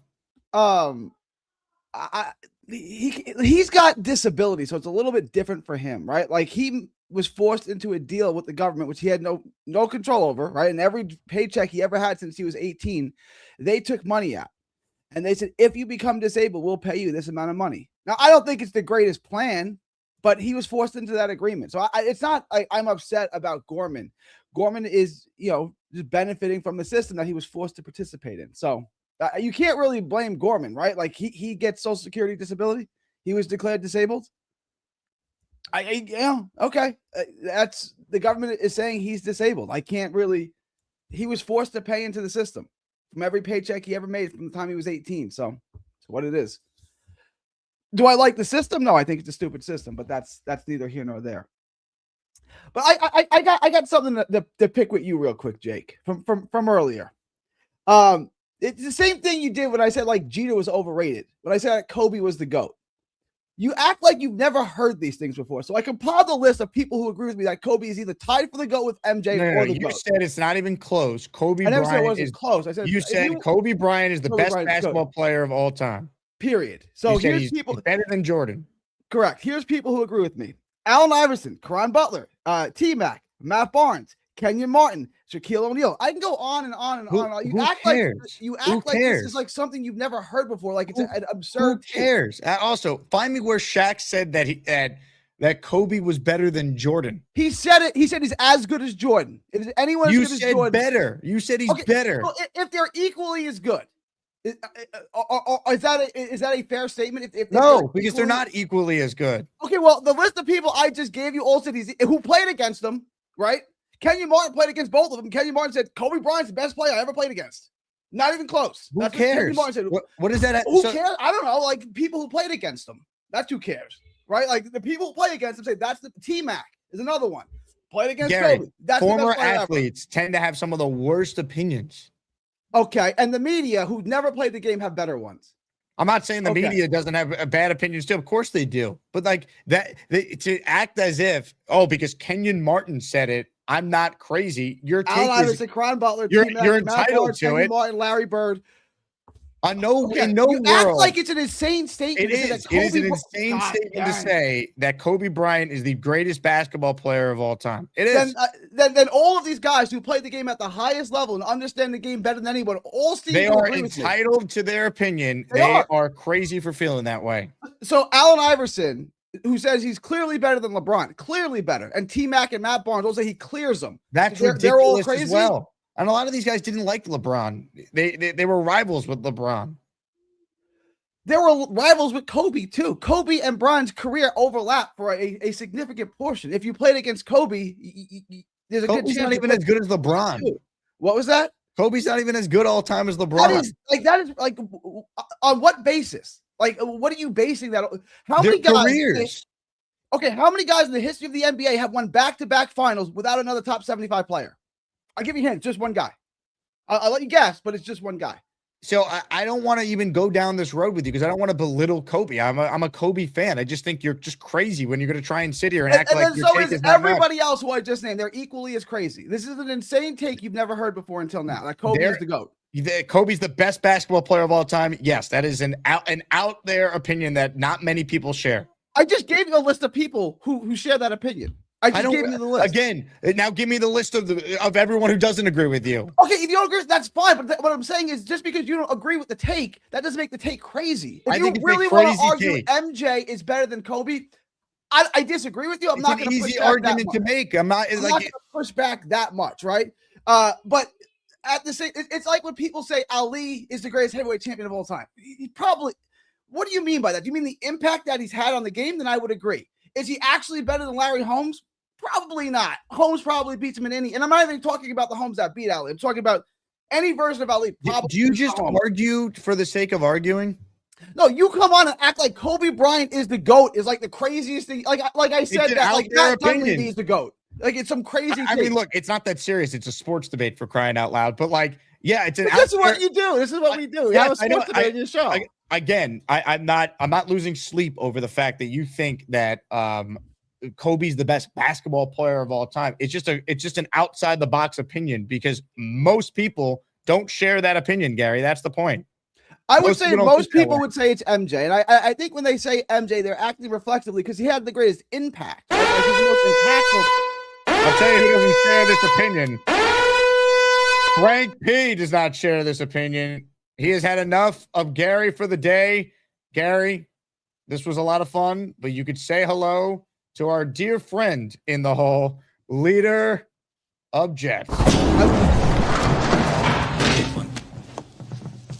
Now look what you've done, Gary. No more protection from the Asmaniacs. Had to pull you out of the chat and cast you down with the sodomites. Some time in here will feel like you've been run over by the lane train. You understand me? You catch my drift? Give him another 24 hours to think about it.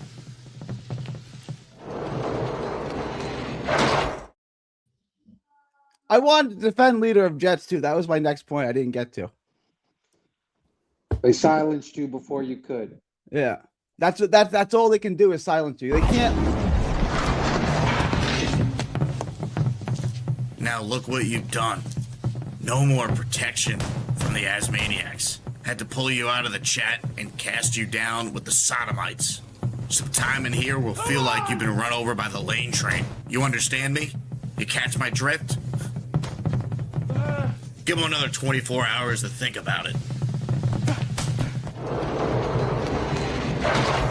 There's your live look-in of a very crowded hall.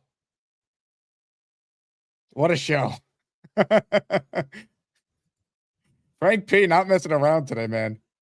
Mike Perez in the raffle for 2. Kobe's my favorite player of all time. Have all his championship newspaper cutouts since 2000. Numbers don't lie. LeBron's better, and it hurts me to say. It's like I don't want to even make the like. It's obvious. It's not worth arguing with Gary. I'll argue with Gary when there's actual reasons to argue with him. Like our caffeine, is it a drug or not debate last week. Like, we'll have an argument over it. I can't argue LeBron or Kobe, LeBron. Like, it's not close. And I'm a Kobe fan. I've always appreciated Kobe's career. Andrew C. with a super chat. Gary and Leader are cellmates. You're not wrong. Nick Shine writes in. Jake just asked Gary, do you argue just to argue? You know the show, Jake? You're not wrong, Nick. You're not wrong. Update in voting. I got to be honest. I thought this was going to be really close. We heard from both contestants right before, but people love Peg and Artie, and they are dominating right now. Good for Peg and good for Artie. Hey, Gary, stay away from the screen there. Whoa, stream guy. What are we doing? Peg and Artie dominating. The 7-10 battle. Winner will face Bobby Midnight in the very next round. All right, more of your calls right now. Appreciate everyone who is a part of our show. Let's say hello to a man who advanced to the round of 32 yesterday. He'll be taking on King Lowski in the next round. Purple about Mike, he loves the dark night. He's got a green pool and he jumps right in. Maybe someday he'll get a brown belt, but for now he's just that purple belt Mike. Purple belt Mike, it might be purple, but he can still kick your dirty ass. Oh, fuck. Mike, can't hear you. Can't hear you. Let me bring on my tech guy. Fucking diarrhea, cha-cha-cha. Can you hear me now? We can't hear you. Let me go back 1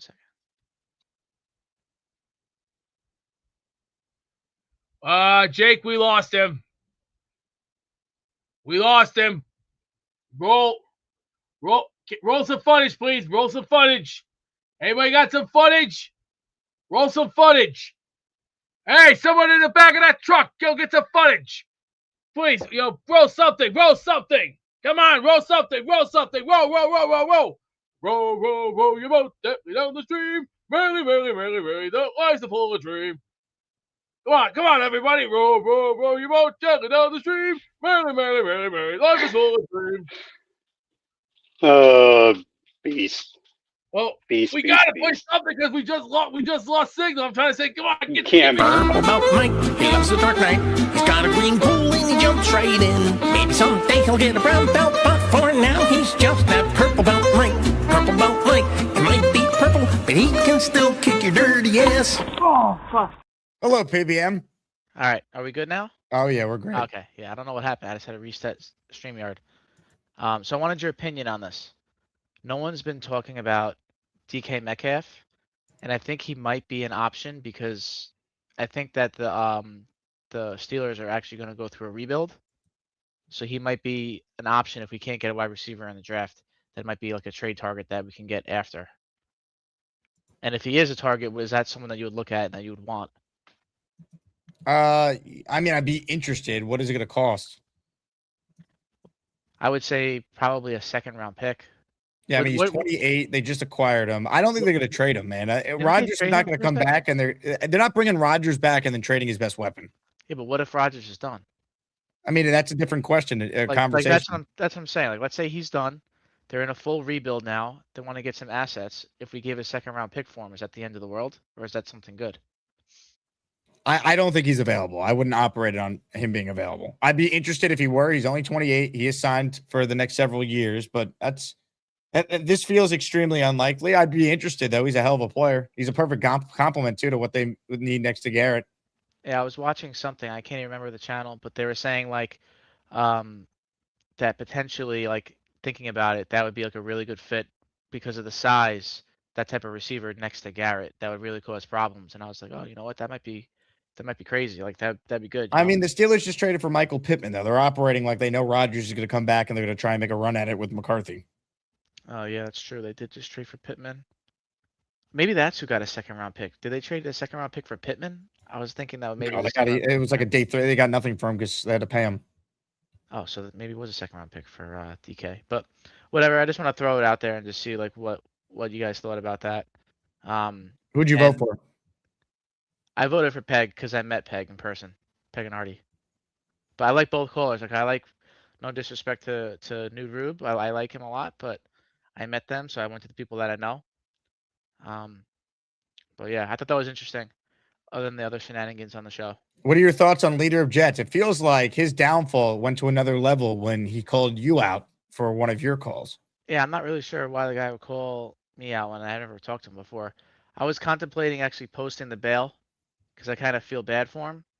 But then I remembered that he was talking shit. So I'm like, you know, forget it. I'm not doing that. Yeah. Yep. But all right, man. I'll catch you later. Good show as always. Good luck to everybody. Oh, actually, I have an update. I met with the GM today, and they didn't say nothing to my demands. They said, "Yep, whatever you want." So, word to the wise to everybody: make sure you have a dash cam. It's very important, especially if you have a very expensive, high performance car. People take advantage of you, so you gotta protect yourselves. So that's it. Ladies and gentlemen, PBM. ASMANIAC Madness is underway. Make sure you vote to make your voice heard. Get to more of your calls shortly. I missed this before with all the craziness of Gary being sent to the hole. Carlos gifted 5 memberships. He's in the raffle for 5. The Jet fans getting a little crazy. Here's what we're playing for at the end of the show. You got it right here. I will send it out to you tomorrow if you're the winner. Vinny Testaverde, signed jersey, includes the authentication, all that. More of your calls before we wrap what has been a crazy show, but I do have some super chats to hit on. Big Country says, Gary, I'm a business owner. I pay May taxes, I think he meant the right. I pay many taxes, get audited every year, pay in to keep working. It's life, man. Learn how to hide money better. That is a fair point, Gary. Perhaps you hire a better accountant and you'll save on taxes. Andrew C. writes, and Gary would easily admit when he is wrong. He's just never been wrong before. But MJ is better. Nick Shine says, Gary's a former boxer, has horrible takes. Did I miss anything? Cisco says, Jake, put all my entries to Frank P. He is the MVP today. Wow, Cisco, that is awesome. Very nice of you. I will try and make that note right now. What a show. All right, home stretch here. Let's get to who's next. Go in order. Derek is next. Hey, Derek. Derek, can't hear you. We've had this problem a lot. I don't know what the issue is. Try and use the StreamYard app if you're calling on your phone, or I don't know. If you're calling on your computer, try and make sure your mic is connected to whatever the platform on StreamYard it lists for you. Arch Manning, please, is next. Hello, Arch. What's up, Jake? What's up, man? I love Will Parkinson's takes. I think he's a very knowledgeable guy. Except I hate this idea of Jets fans saying, like, if, we have this plan of bringing in Ty Simpson, whether it's sit him the entire year, which makes no sense to even draft him in the first place because of all our picks next year, or if the plan is to sit him weeks 1 through 10 and then bring him in.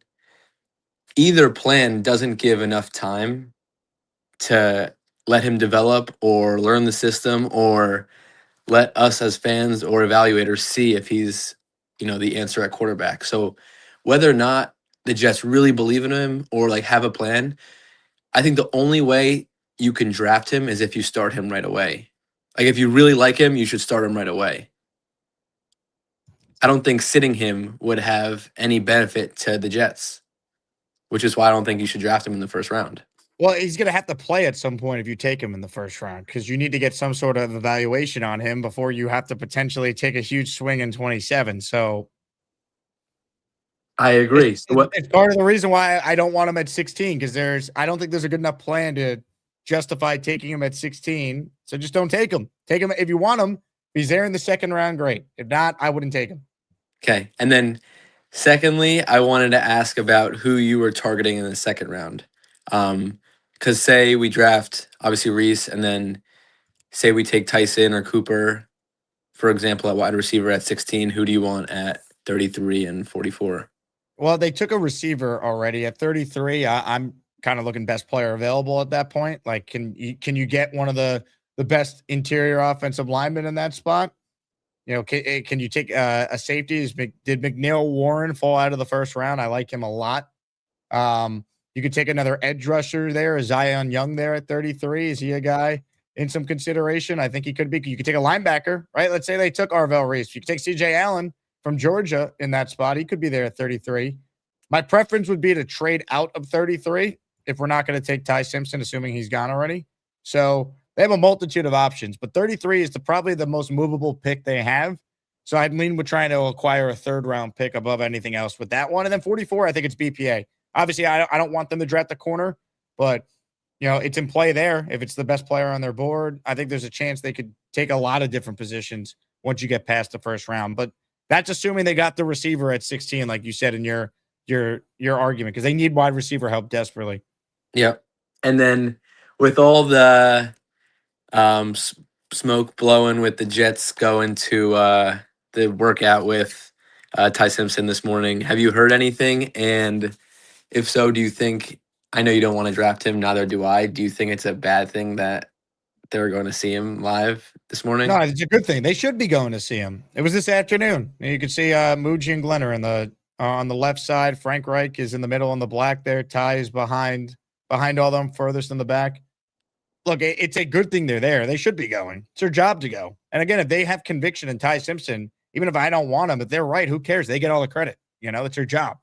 Their job is to evaluate all these guys. It's the most important position in sports. We're starting 36-year-old Gino Smith. They should definitely go. I'm glad they went out to dinner with him last night. Like, again, he could be there at 33. I know everyone says, oh, there's no way he makes that in the first round. Are we sure? Because find me the team that's definitely taking him. No one can name that team definitively. So there's a chance, and you have to do your due diligence in case he's there in the second round. True. And then just lastly, I know you were kind of hating on my take, or you didn't like my take of building a foundation on defense. And in my, past 7 years, the only time we've been good is when we built a foundation on defense. When we drafted Sauce, drafted Quinnen, had Quincy Williams, and we had these young guys on defense. Yeah, but why didn't they win? Why didn't they win more than 7 games? Because our quarterback got hurt. Because the offense sucked. That's what happened. That's what happened. I mean, it was 6-3, and Mike White. Yes, Mike White got hurt, but it was Mike White. Like, Breece Hall was running away with Offensive Rookie of the Year. Garrett Wilson did win that award. They were able to move the ball. They scored points. They had a competent offense for a lot of that year. And then, unfortunately, when Zach had to play again, they were cooked. They got to score points. I think Gino's way better than Mike White. And I also don't want to be good this year. Like, I want to be competitive. I want to look like a football team, but I want our record to be terrible. And I want the best option for next year. If you're a well-coached team, that doesn't happen. You're right. I think look at Mike Tomlin. we great rosters as he won with. Like, if you know what good coaching looks like. Chris Banjo, none of us ever heard of who Chris Banjo was. Guy he's working with the same talent Glenn's working with, and had one of the best special teams unit in the history of the NFL this past year. There's no scenario where the Jets could be, this well-coached team, but they're going to lose enough to still have a top pick so you could get Arch Manning, like your name says. That doesn't exist. It's either you're god-awful or you're a competent football team that's not picking at the top of the draft. True. And I think we're in this situation because we don't know what direction we're going in. We don't know if Aaron Glenn's running the team and we're drafting for this year or maybe in 27, or we're drafting for the future. And I think we have all these debates and the Jets fans are going crazy about this draft is because we don't know what direction we're going in. So there's so many possibilities. So But take good football players that work regardless who the head coach is long term. That's why I'm big on not drafting Ty right now because it complicates things. Get an ass kicker at 2, get a big time weapon at 16, and regardless who the quarterback is, Gino or beyond, the offense is in a much better place a year from now to be able to take one of these quarterbacks. It might not be Arch, but there's gonna be other guys as well that they could draft one of those players with one of their 3 first-round picks. Yep. Well, thank you, Jake. Appreciate you, man, always. I believe your actual name is David, right? Yes, sir. David, job well done. Good call. Appreciate David calling in there. Let's see. Are we caught up? We are Adirondack Fly Guy. Did I shout you out? I see you gifted a membership. If not, here's a double shout The out. Jet fans getting a little crazy. That has never been more true than this show. I mean, we have seen things happen on this show and the first show today that I never thought were possible. Ladies and gentlemen, we head back to the hole where Leader of Jets is standing by. Leader of Jets, have you thought about potentially apologizing to the chat? Something close. I want to do a couple shout outs. That's not the answer that we're looking for. Now look what you've done. No more protection from the Asmaniacs. Had to pull you out of the chat and cast you down with the sodomites. Some time in here will feel like you've been run over by the lane train. You understand me? You catch my drift? Give them another 24 hours to think about it.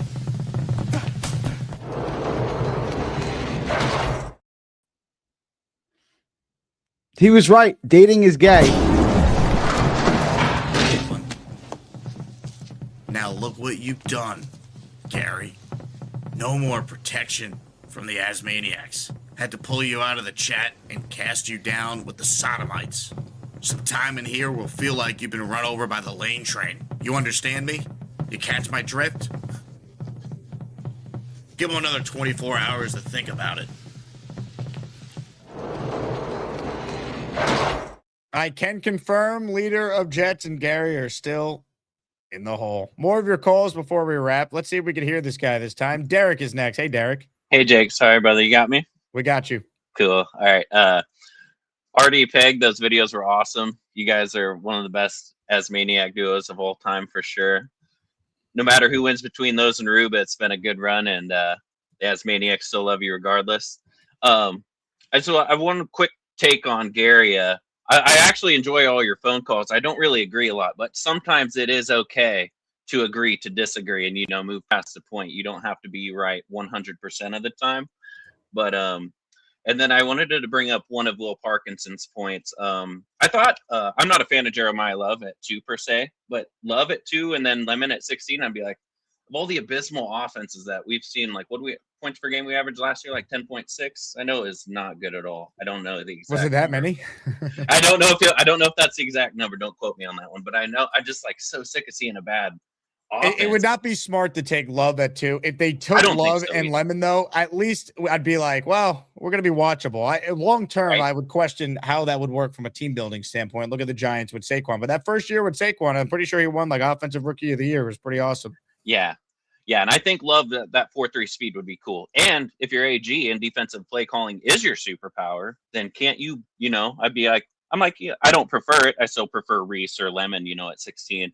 And then I actually think 33 is going to be our best chance to trade back. I would very much love a 3rd round pick. I think I'm still very hard set on that.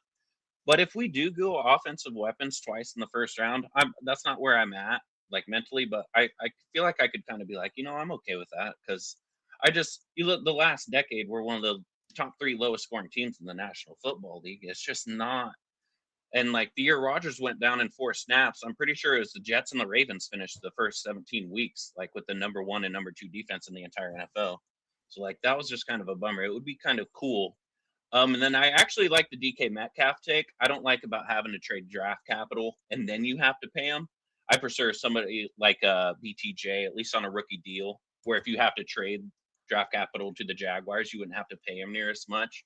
But But yeah, outside of that, I think that's all I got for you today, Jake. I hope you guys and the rest of fellow Asmaniacs have a good one. JETS, Jets. Let's go, baby. Eric, well done. Appreciate it. All right, more of your calls right now. We got some heavy hitters still on the line that have been waiting patiently, that deserve the opportunity to shine. Ladies and gentlemen, it's time to Cho and chill. Gator says, I think Big Cho might need an intro. Big Cho. Yeah, it's nice. I like my recliner. No, I just called to check in. Big Cho. I don't like all those wrinkles on my head. I don't have that many wrinkles. We're talking about Big Cho. My implants are coming in 3 months. The Kardashian ones? I put the jet gear on for you. Been running some errands early. Came home just chilling. Big Cho. Jake. Big Cho. Big Cho. What's up, Jake? How Hey, you Big doing? Cho. I'm going to come back to you. I have breaking news that needs to immediately be addressed. Hold on. I cannot believe my eyes. Maniac Madness is underway. Make sure you vote to make your voice heard. Breaking news. Mike Perez has paid $50 to post bail for Gary 3D Boxing. Wow. Gary 3D Boxing is officially a free man from the hole. Gary, you have done it again. I appreciate that, Mike President. Look, I think if anyone's being honest, they'll never fully agree with people 100% of the time. They'll never fully disagree 100% of the time. So shout out to you, Mike. I do appreciate that. I don't know what you agree with and what you disagree with what I say, but I do appreciate that. So big up yourself, Mike Perez. Wow. Mike Perez, unbelievable. What's your message to leader of Jets? It seems like you were able to find a way to be embraced by many members of this community, and it seems like leader of Jets doesn't have that same embracement yet. I think he's doing a great job. Be true to yourself. Speak the truth as you see it. And some people will like it and some people will hate it, but that's just the way that's the way the world turns. Not everyone's going to agree with you. And a lot of people, specifically women, can't handle the truth. So now, let me ask you this. Sure. LeBron, Kobe, MJ debate aside, your original call, you came in and said you had a multitude of points you wanted to make, but we didn't get to all of them. Am I wrong, or do you still have more points? Well, I had a couple of points. So first, I want to defend Gorman here a little bit. First, Gordon, it's Lenten, not lentil. Lentil is a bean. Lenten season. But that wasn't my greater point. The shrimp. Shrimp's a fine choice. The seafood at Benihana is quite good. I always get what they call like the Surfside or the steak, the New York strip steak. But I think he was getting beaten up for getting the seafood. The seafood at Benihana is really good. I've been at Benihana probably 10 times. And I've gotten the steak 5 times and the seafood 5 times. I think that was a fine choice by Charles. I wanted to defend that. See, I had my points written down, but then I got rid of them.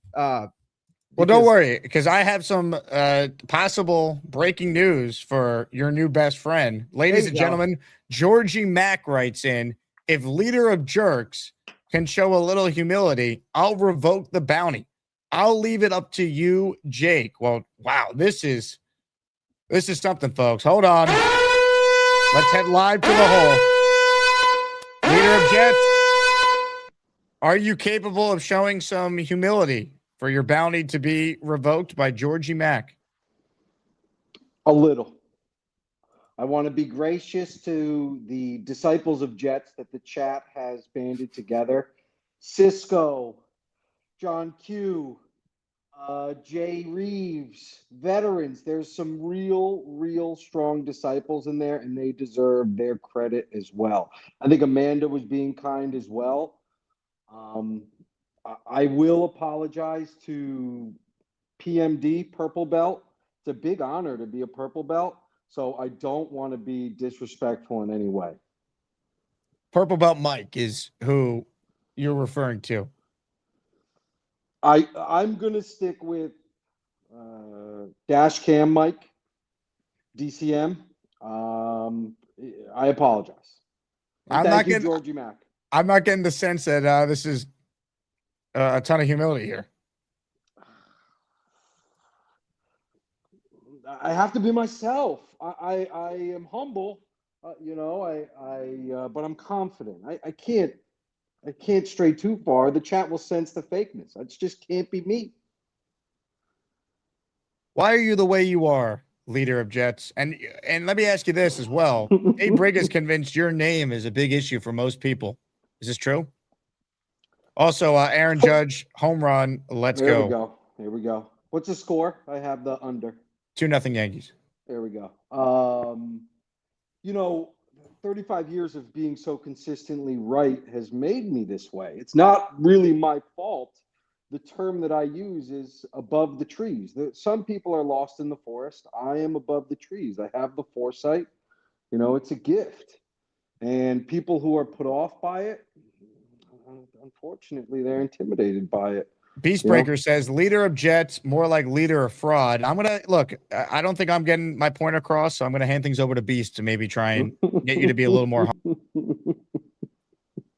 I don't know what's worse. You making the show so boring or me watching Seinfeld? Because knowing me, I don't watch Seinfeld. I watch King of Queens and I watch John Becker. But you are so boring that you make Mr. Rogers look so good on his pedestal with his "It's a beautiful day in the neighborhood, a beautiful day for beauty. Would you be mine? Would you be mine?" Yeah, that's you. You're a really boring guy. That's why you are nowhere near Mr. Rogers. You're definitely dumber than Barney the dinosaur. Keep And you tap basically dancing, are Beast. clueless. Keep You are tap basically dancing. a clueless, Bring in blind the show pony. bozo the clown reject. Let 'em do And I a swear to lap. God, let me just say this for your sake. You couldn't handle my heat. I would smoke you like one gigantic bag of weed on a cold day. You couldn't even make me a pair of waffles with some sausage and some steak and a man's eggs with extra hot sauce. See, you're not real. You're weak. You're weak.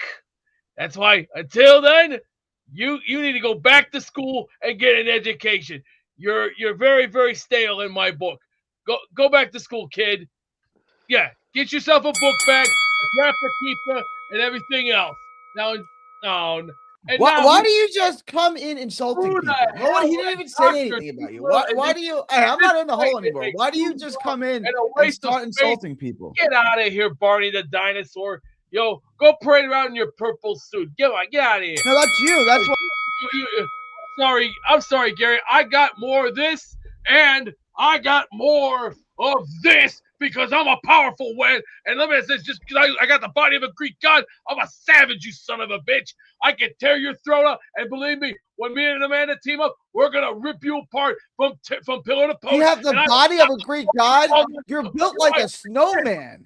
No, you're, kid. You're at least 40% body fat at a minimum, probably much higher than that. I couldn't even guess like that's how disgusting you are. Let me just say, I'm gonna roll you up like a fatty, smoke you up like a You're caddy. not gonna do anything. You're in a basement. You're at least 40% body fat. Hey, look at you. What are you doing to anybody ever? Just like a pimp says to his hoes, keep them coming. You ain't nobody, son. You're 155 pounds of dog meat. Now, I'm almost 180.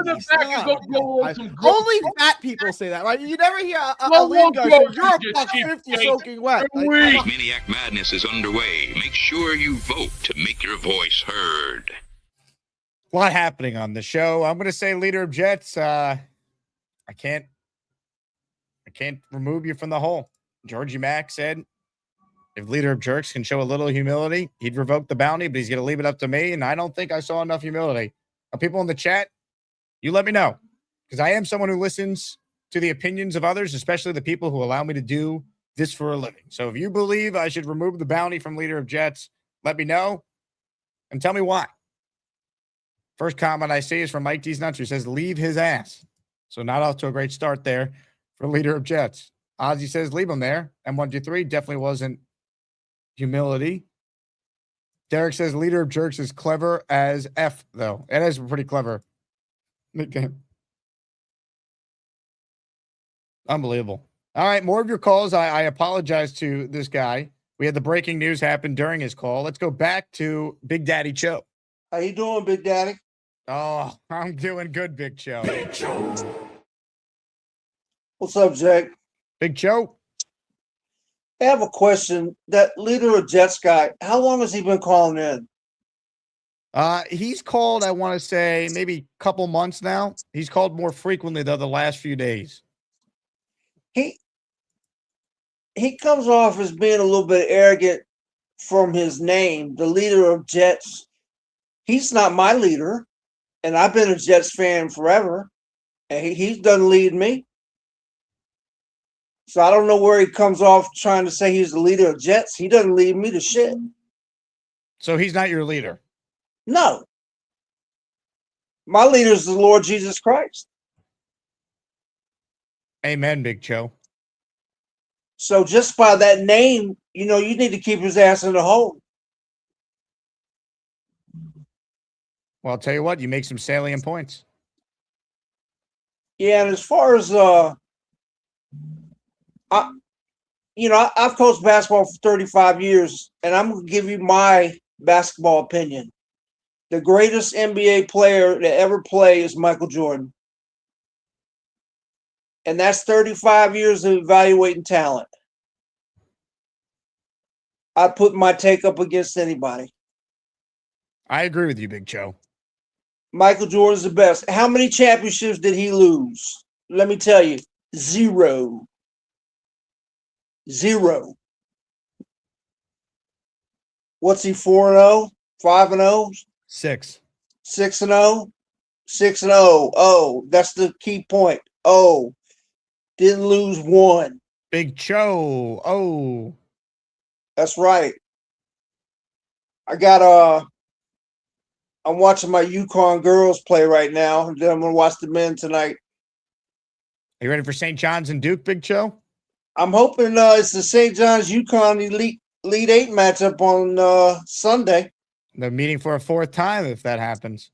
Yeah, that'd be awesome. I root for St. John's. I got a St. John's sweatshirt at home.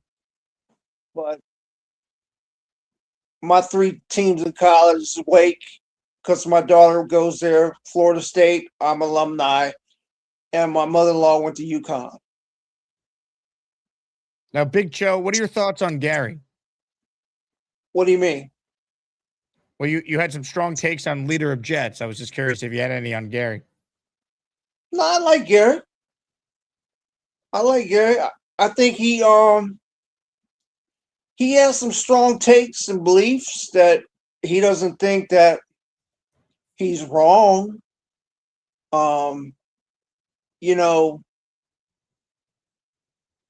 But that's not a bad thing. I think he should be open to other people's opinions a little bit more. I mean, Kobe Bryant's not the best player in basketball. Where is this coming from? Is it what background does he have to say that statement? The mind of Gary. Yeah. I mean, at least I'm coming from 35 years of evaluating talent to tell you that Michael Jordan is the best. I'm not some donut maker saying that. What type of donut do you prefer, Big Joe? I like the eclairs. What type of donut? You cut off there. Eclairs. Oh. The chocolate eclairs with the cream in the middle. Now, Gary writes in, blasphemy, Big Joe. What does MJ do better than Kobe? I would say about everything. Well, a lot of Kobe's game is emulated from Jordan. I've heard Kobe talk about that. Yeah, I mean, a lot of stuff he does, his mannerisms, he used to stick his tongue out like Jordan. He used to put his thumbs up like Jordan. He used to think he was Jordan. I mean, so you're right. You're exactly right, Jake. He emulates Michael Jordan. But Michael Jordan is the best player that's ever played basketball. Well, Big Joe, I love your passion today. You really brought it during your calls. Yeah, I don't know. I'm starting to get upset with this leader of Jets guy saying he's a leader of the Jets. He's not a leader of nothing, man. Well said, Big Joe. You have a great weekend. Enjoy the basketball. Do the same for your sake. Jets, Jets, Jets.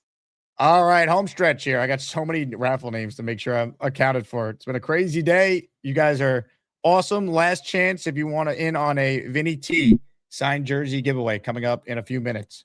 Andrew C writes in, I'm good with leader, but going after PBM went over like a fart in church. Strong.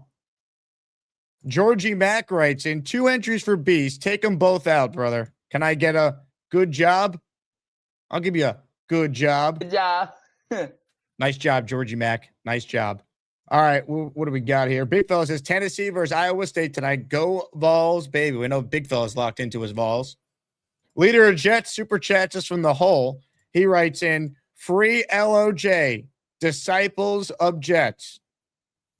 Leader of Jets, man. He is quite the polarizing figure. Disciples of Jets, leader of Jets. You don't have disciples. This is not going to be a smart play by you. There's a few disciples in the chat. You're missing it. I have I have real hitters. They just want chaos. How come no one's posted your bail if you have real disciples? Gary got bailed out today. I've already racked up $1,000. They don't boo nobodies, Jake. They do not boo nobodies. Ladies and gentlemen, live from the hole, it's leader of Jets. Now look what you've done. No more protection from the Asmaniacs. Had to pull you out of the chat and cast you down with the sodomites. Some time in here will feel like you've been run over by the lane train. You understand me? You catch my drift? Give them another 24 hours to think about it.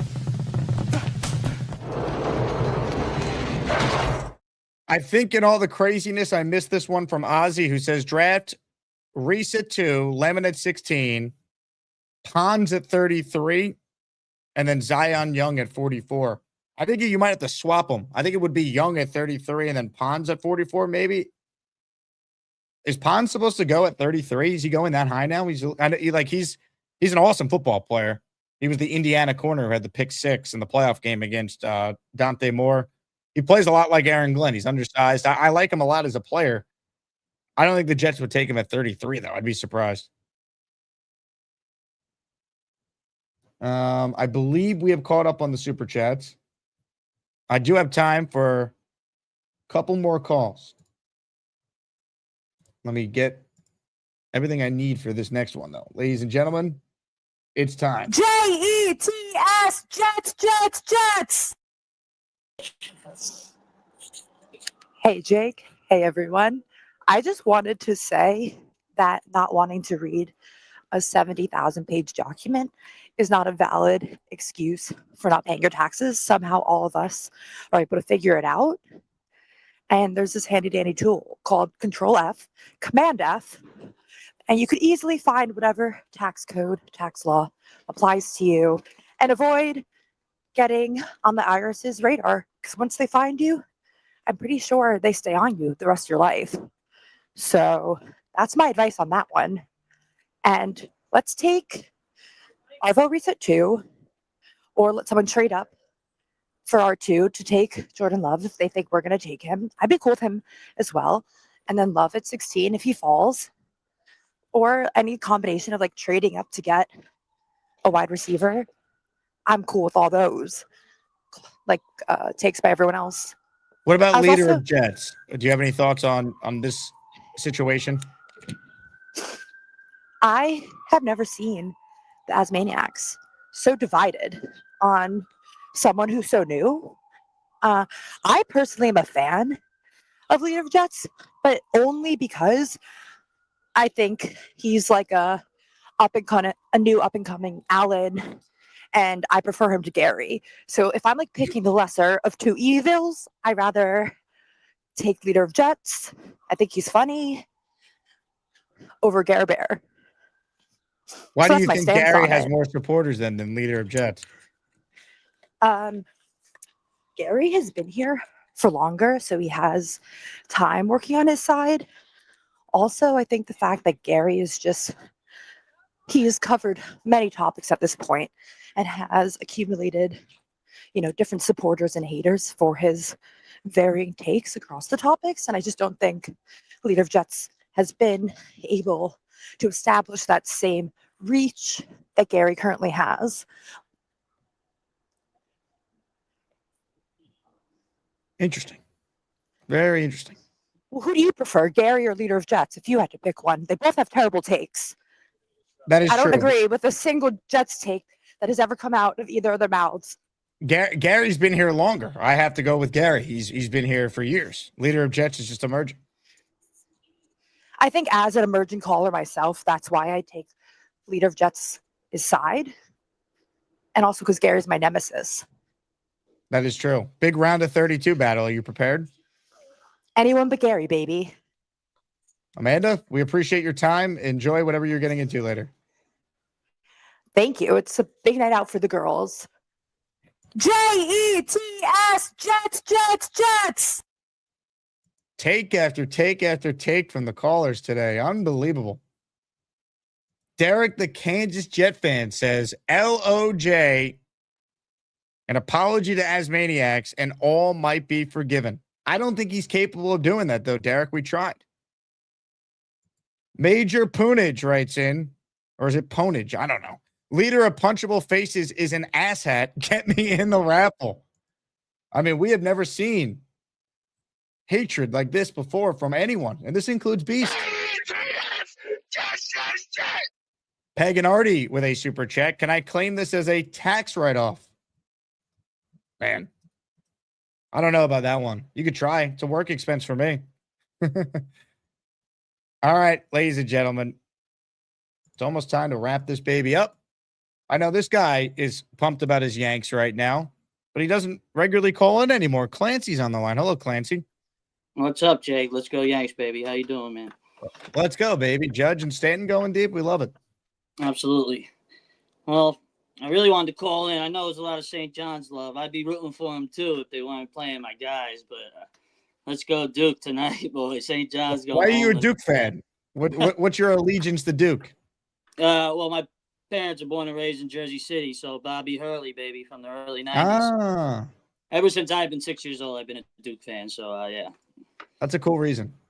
And here's a little answer to everyone's debate about Jordan, Kobe, LeBron. Here you go, Jay, 3 Sibs. MJ all day, baby. Come on. I give you credit for calling, Clancy. We know 3 siblings Jay. He's got Jay syndrome. The lights are too bright for him to call into the show.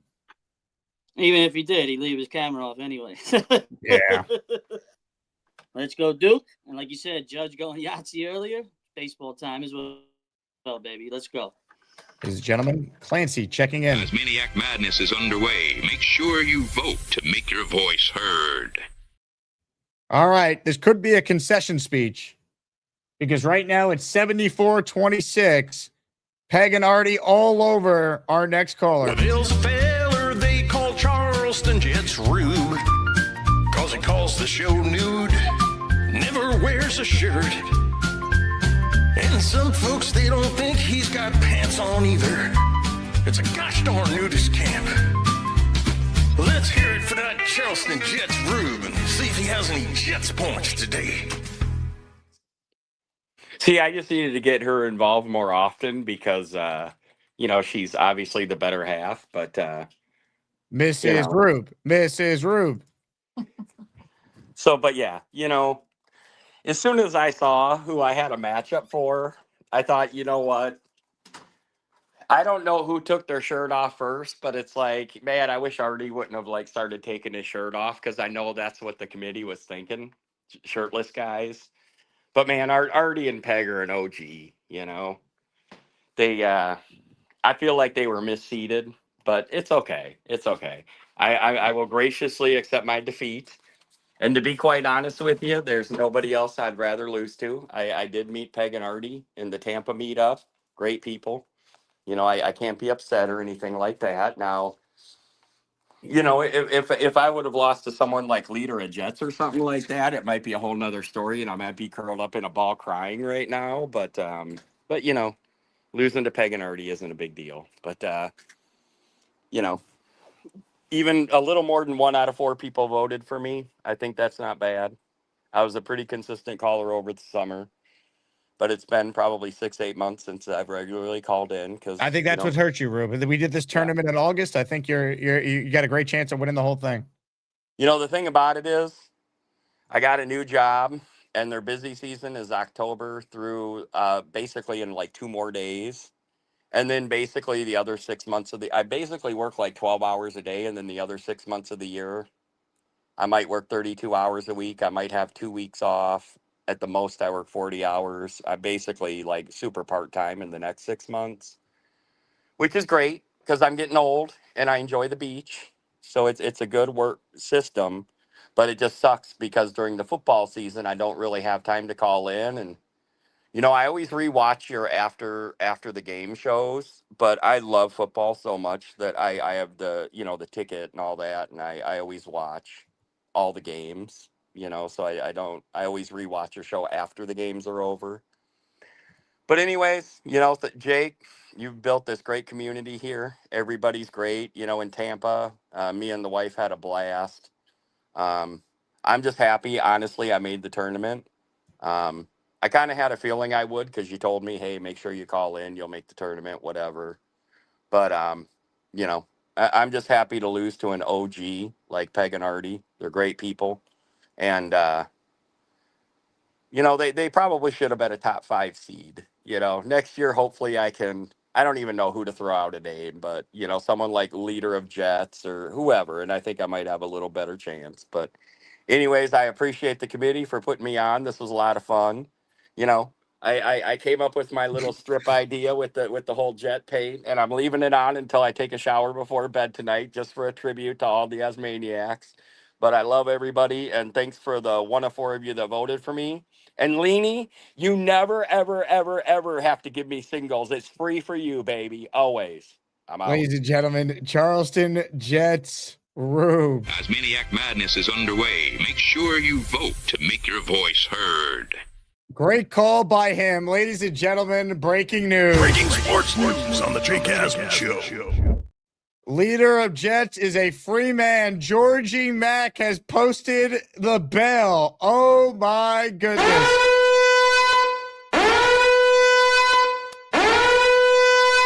Wait a second. I read this wrong. Give LOJ 1 more day. I read this completely wrong. No humility whatsoever. The whole sentence will. I thought he said the whole sentence will be commuted, and I saw the number flash. So I thought he was posting bail. It's the opposite. He wants another day in the hole. That's through first show Monday. I read this completely wrong. Leader of Jets, stay exactly where you are. Nothing's changed. You're in the hole for another day. Yikes. Now look what you've done. No more protection from the Asmaniacs. Had to pull you out of the chat and cast you down with the sodomites. Some time in here will feel like you've been run over by the lane train. You understand me? You catch my drift? Give him another 24 hours to think about it. Unbelievable. Unreal. Jersey Jet with a super chat. In the long run, leader of Jets will probably be good for the show. Beast came in hot too. We'll see if he sticks around, man. Leader of Jets right now, he's buried. Unreal. All right. One more call, then we'll close out voting and raffle away a Vinny Testaverde signed item. Hit it.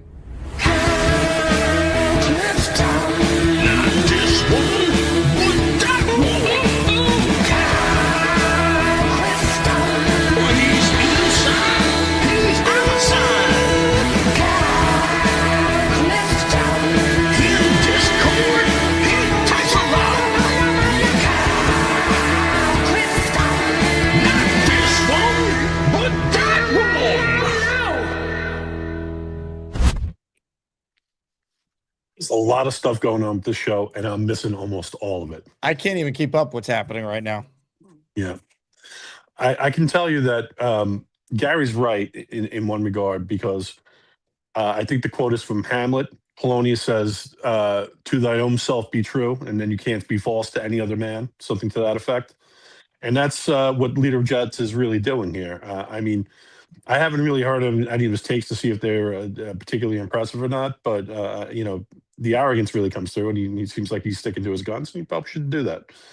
I don't know if that's going to win him a lot of adherence, but I don't think he seems to care, so that's fine. Amanda is coming out guns blazing. She's going for the king. You can tell she smells blood in the water. She's never called this much because she thinks she has a legit chance to knock Gary off. You could tell she's going for it. Yeah, I mean, I think that's the way to attack it too. But she's good luck. That's an uphill climb.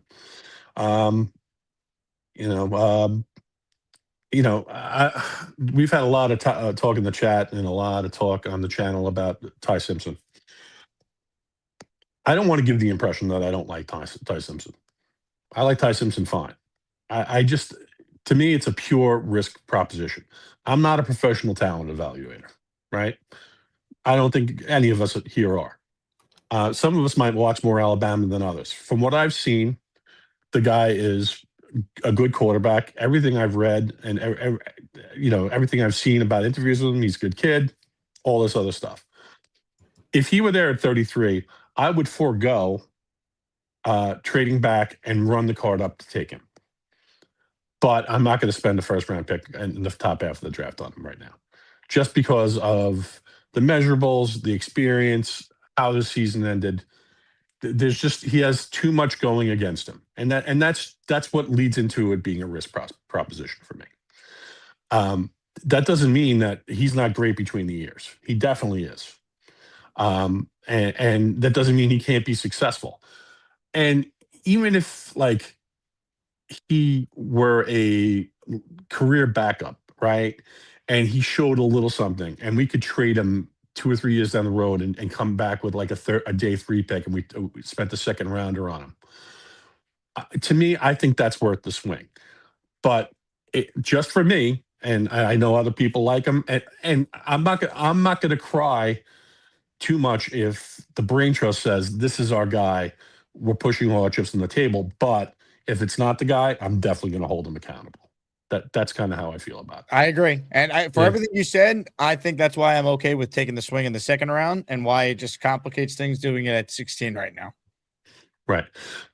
To me, the best thing to do with these 4 picks in the top 45 is just take down best player available in your evaluations because there's so many holes, and then try and have something turnkey for the quarterback next year. And I've always felt that way. I felt that way before Moore made his decision, and you and I were having discussions about this and late in the season, whatever.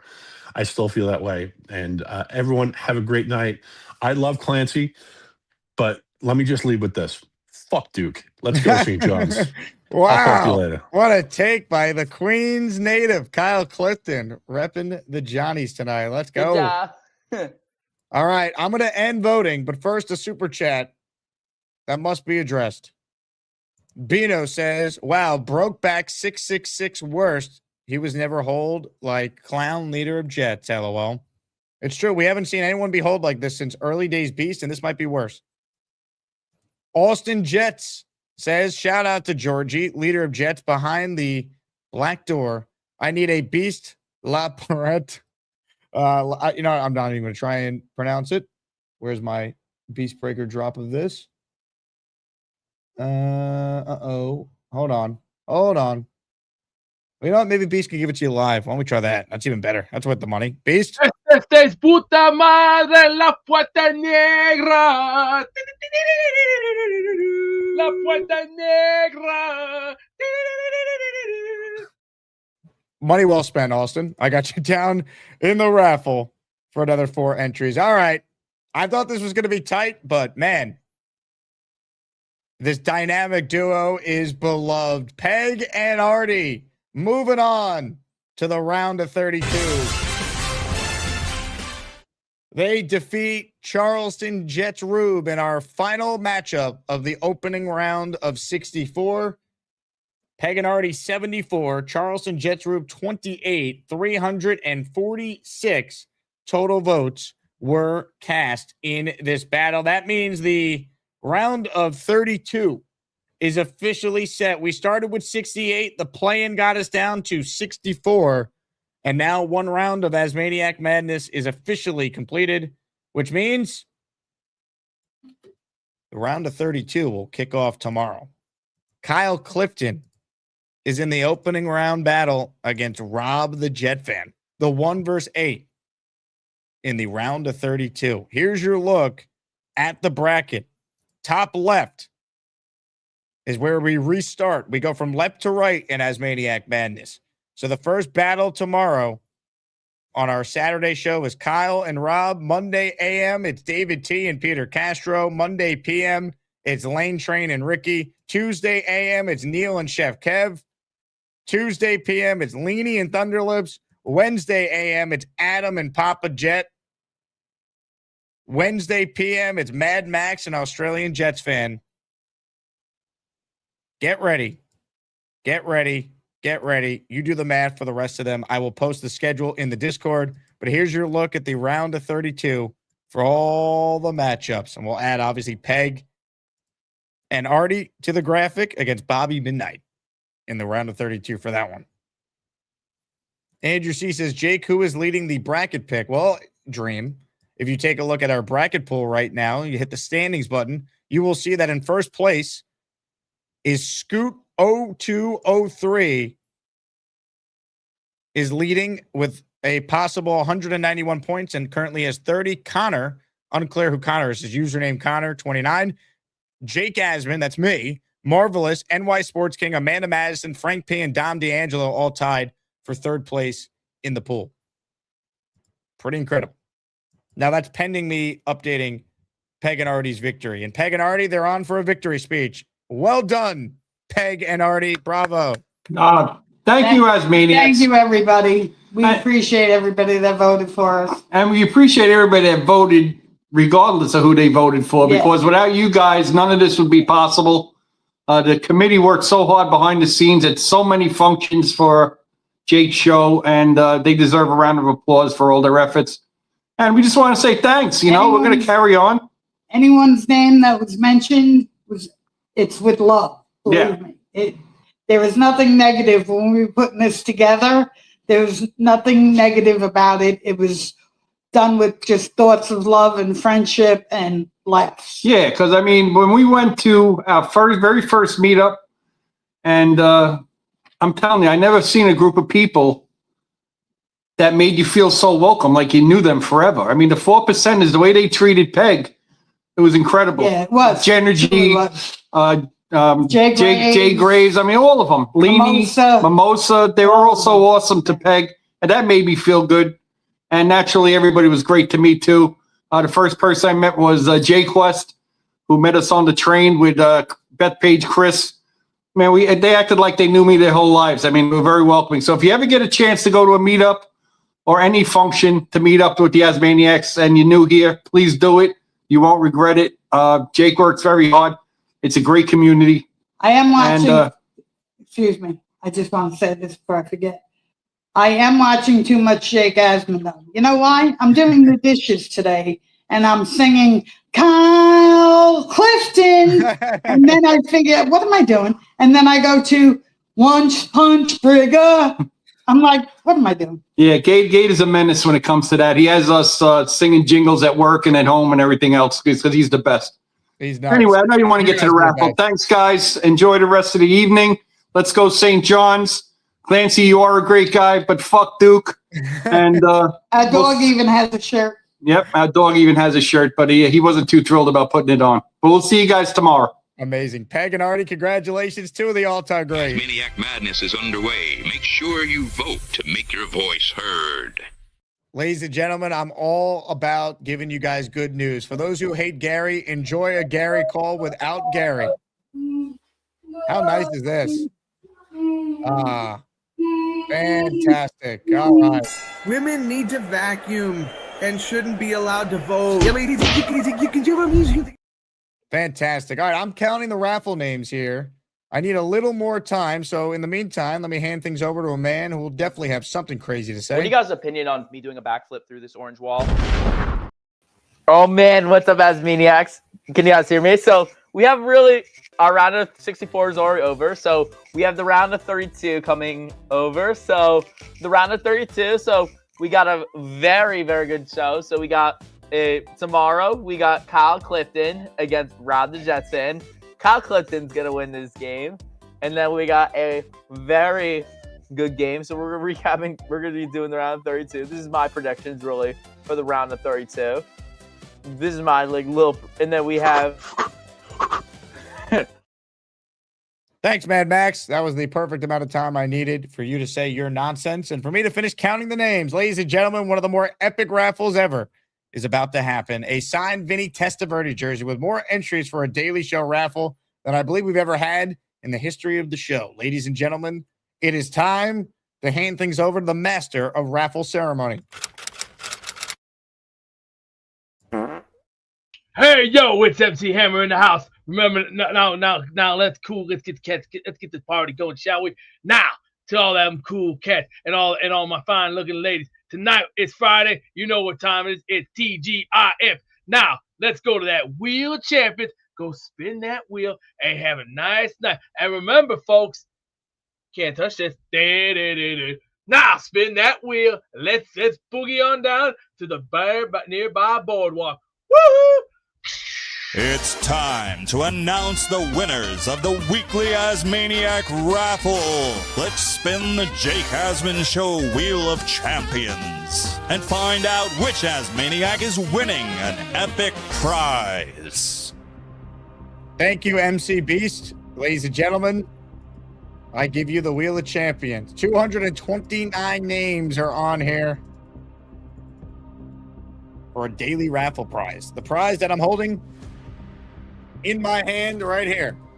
It is a signed jersey by Jets great Vinny Testaverde, the pride of Elmont, Long Island. Here's how this works. I spin the wheel. If your name gets called upon, you email me asmanjake@gmail.com, your actual name and address so I know where to mail your Vinny T jersey to. Good luck to everyone. Big thank you to everyone who supports this crazy show. Trying to explain this to someone is impossible. Yeah, there's this guy, leader of Jets, and people pay a bounty to send him into a hole. Yeah, good luck trying to explain that one. All right, good luck to all. But let's spin the Wheel of Champions. And then reminder to anyone who's in this raffle, you're also going to be in the weekly raffle tomorrow on the show for the 3 signed Jet items, including the Joe Namath autographed helmet that I purchased. Here we go. Good luck. The winner is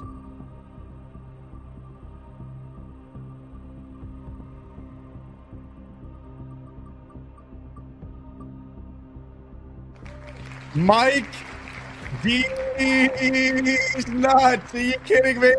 Mike D's Nuts is the winner. How about that, Mike? Congratulations. He's the winner. I was not expecting him, but it's Mike D's Nuts. Hey, thank you, Mike D's Nuts. Hey, for another gifted membership. Hey.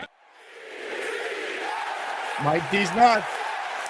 Mike D's Nuts. Congrats, Mike. I remember Mike saying, damn, I'm not going to win the jersey now with all these entries because Mike put a bounty on leader of Jets earlier.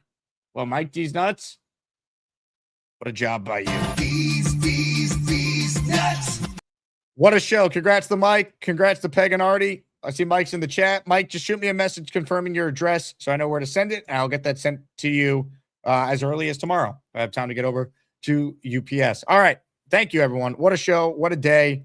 Join the Patreon if you want more craziness to get in our Discord, patreon.com/Jake Asman Show. Enjoy the NCAA tournament tonight. Let's go St. John's. I will have a Saturday show for you tomorrow around 11 a.m.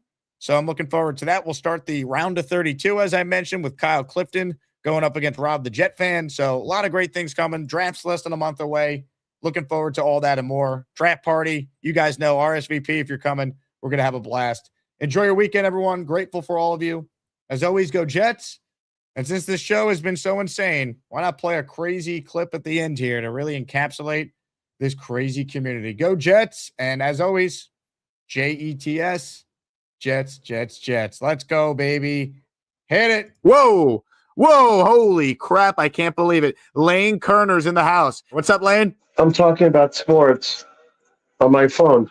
Yeah, I mean, great game. I saw the game, and I watched the Jets game the other day, and they lost. They tried. They played against it reminds me of the Ace Ventura movie with him going into the tank. That movie was cracking up. Did you see that?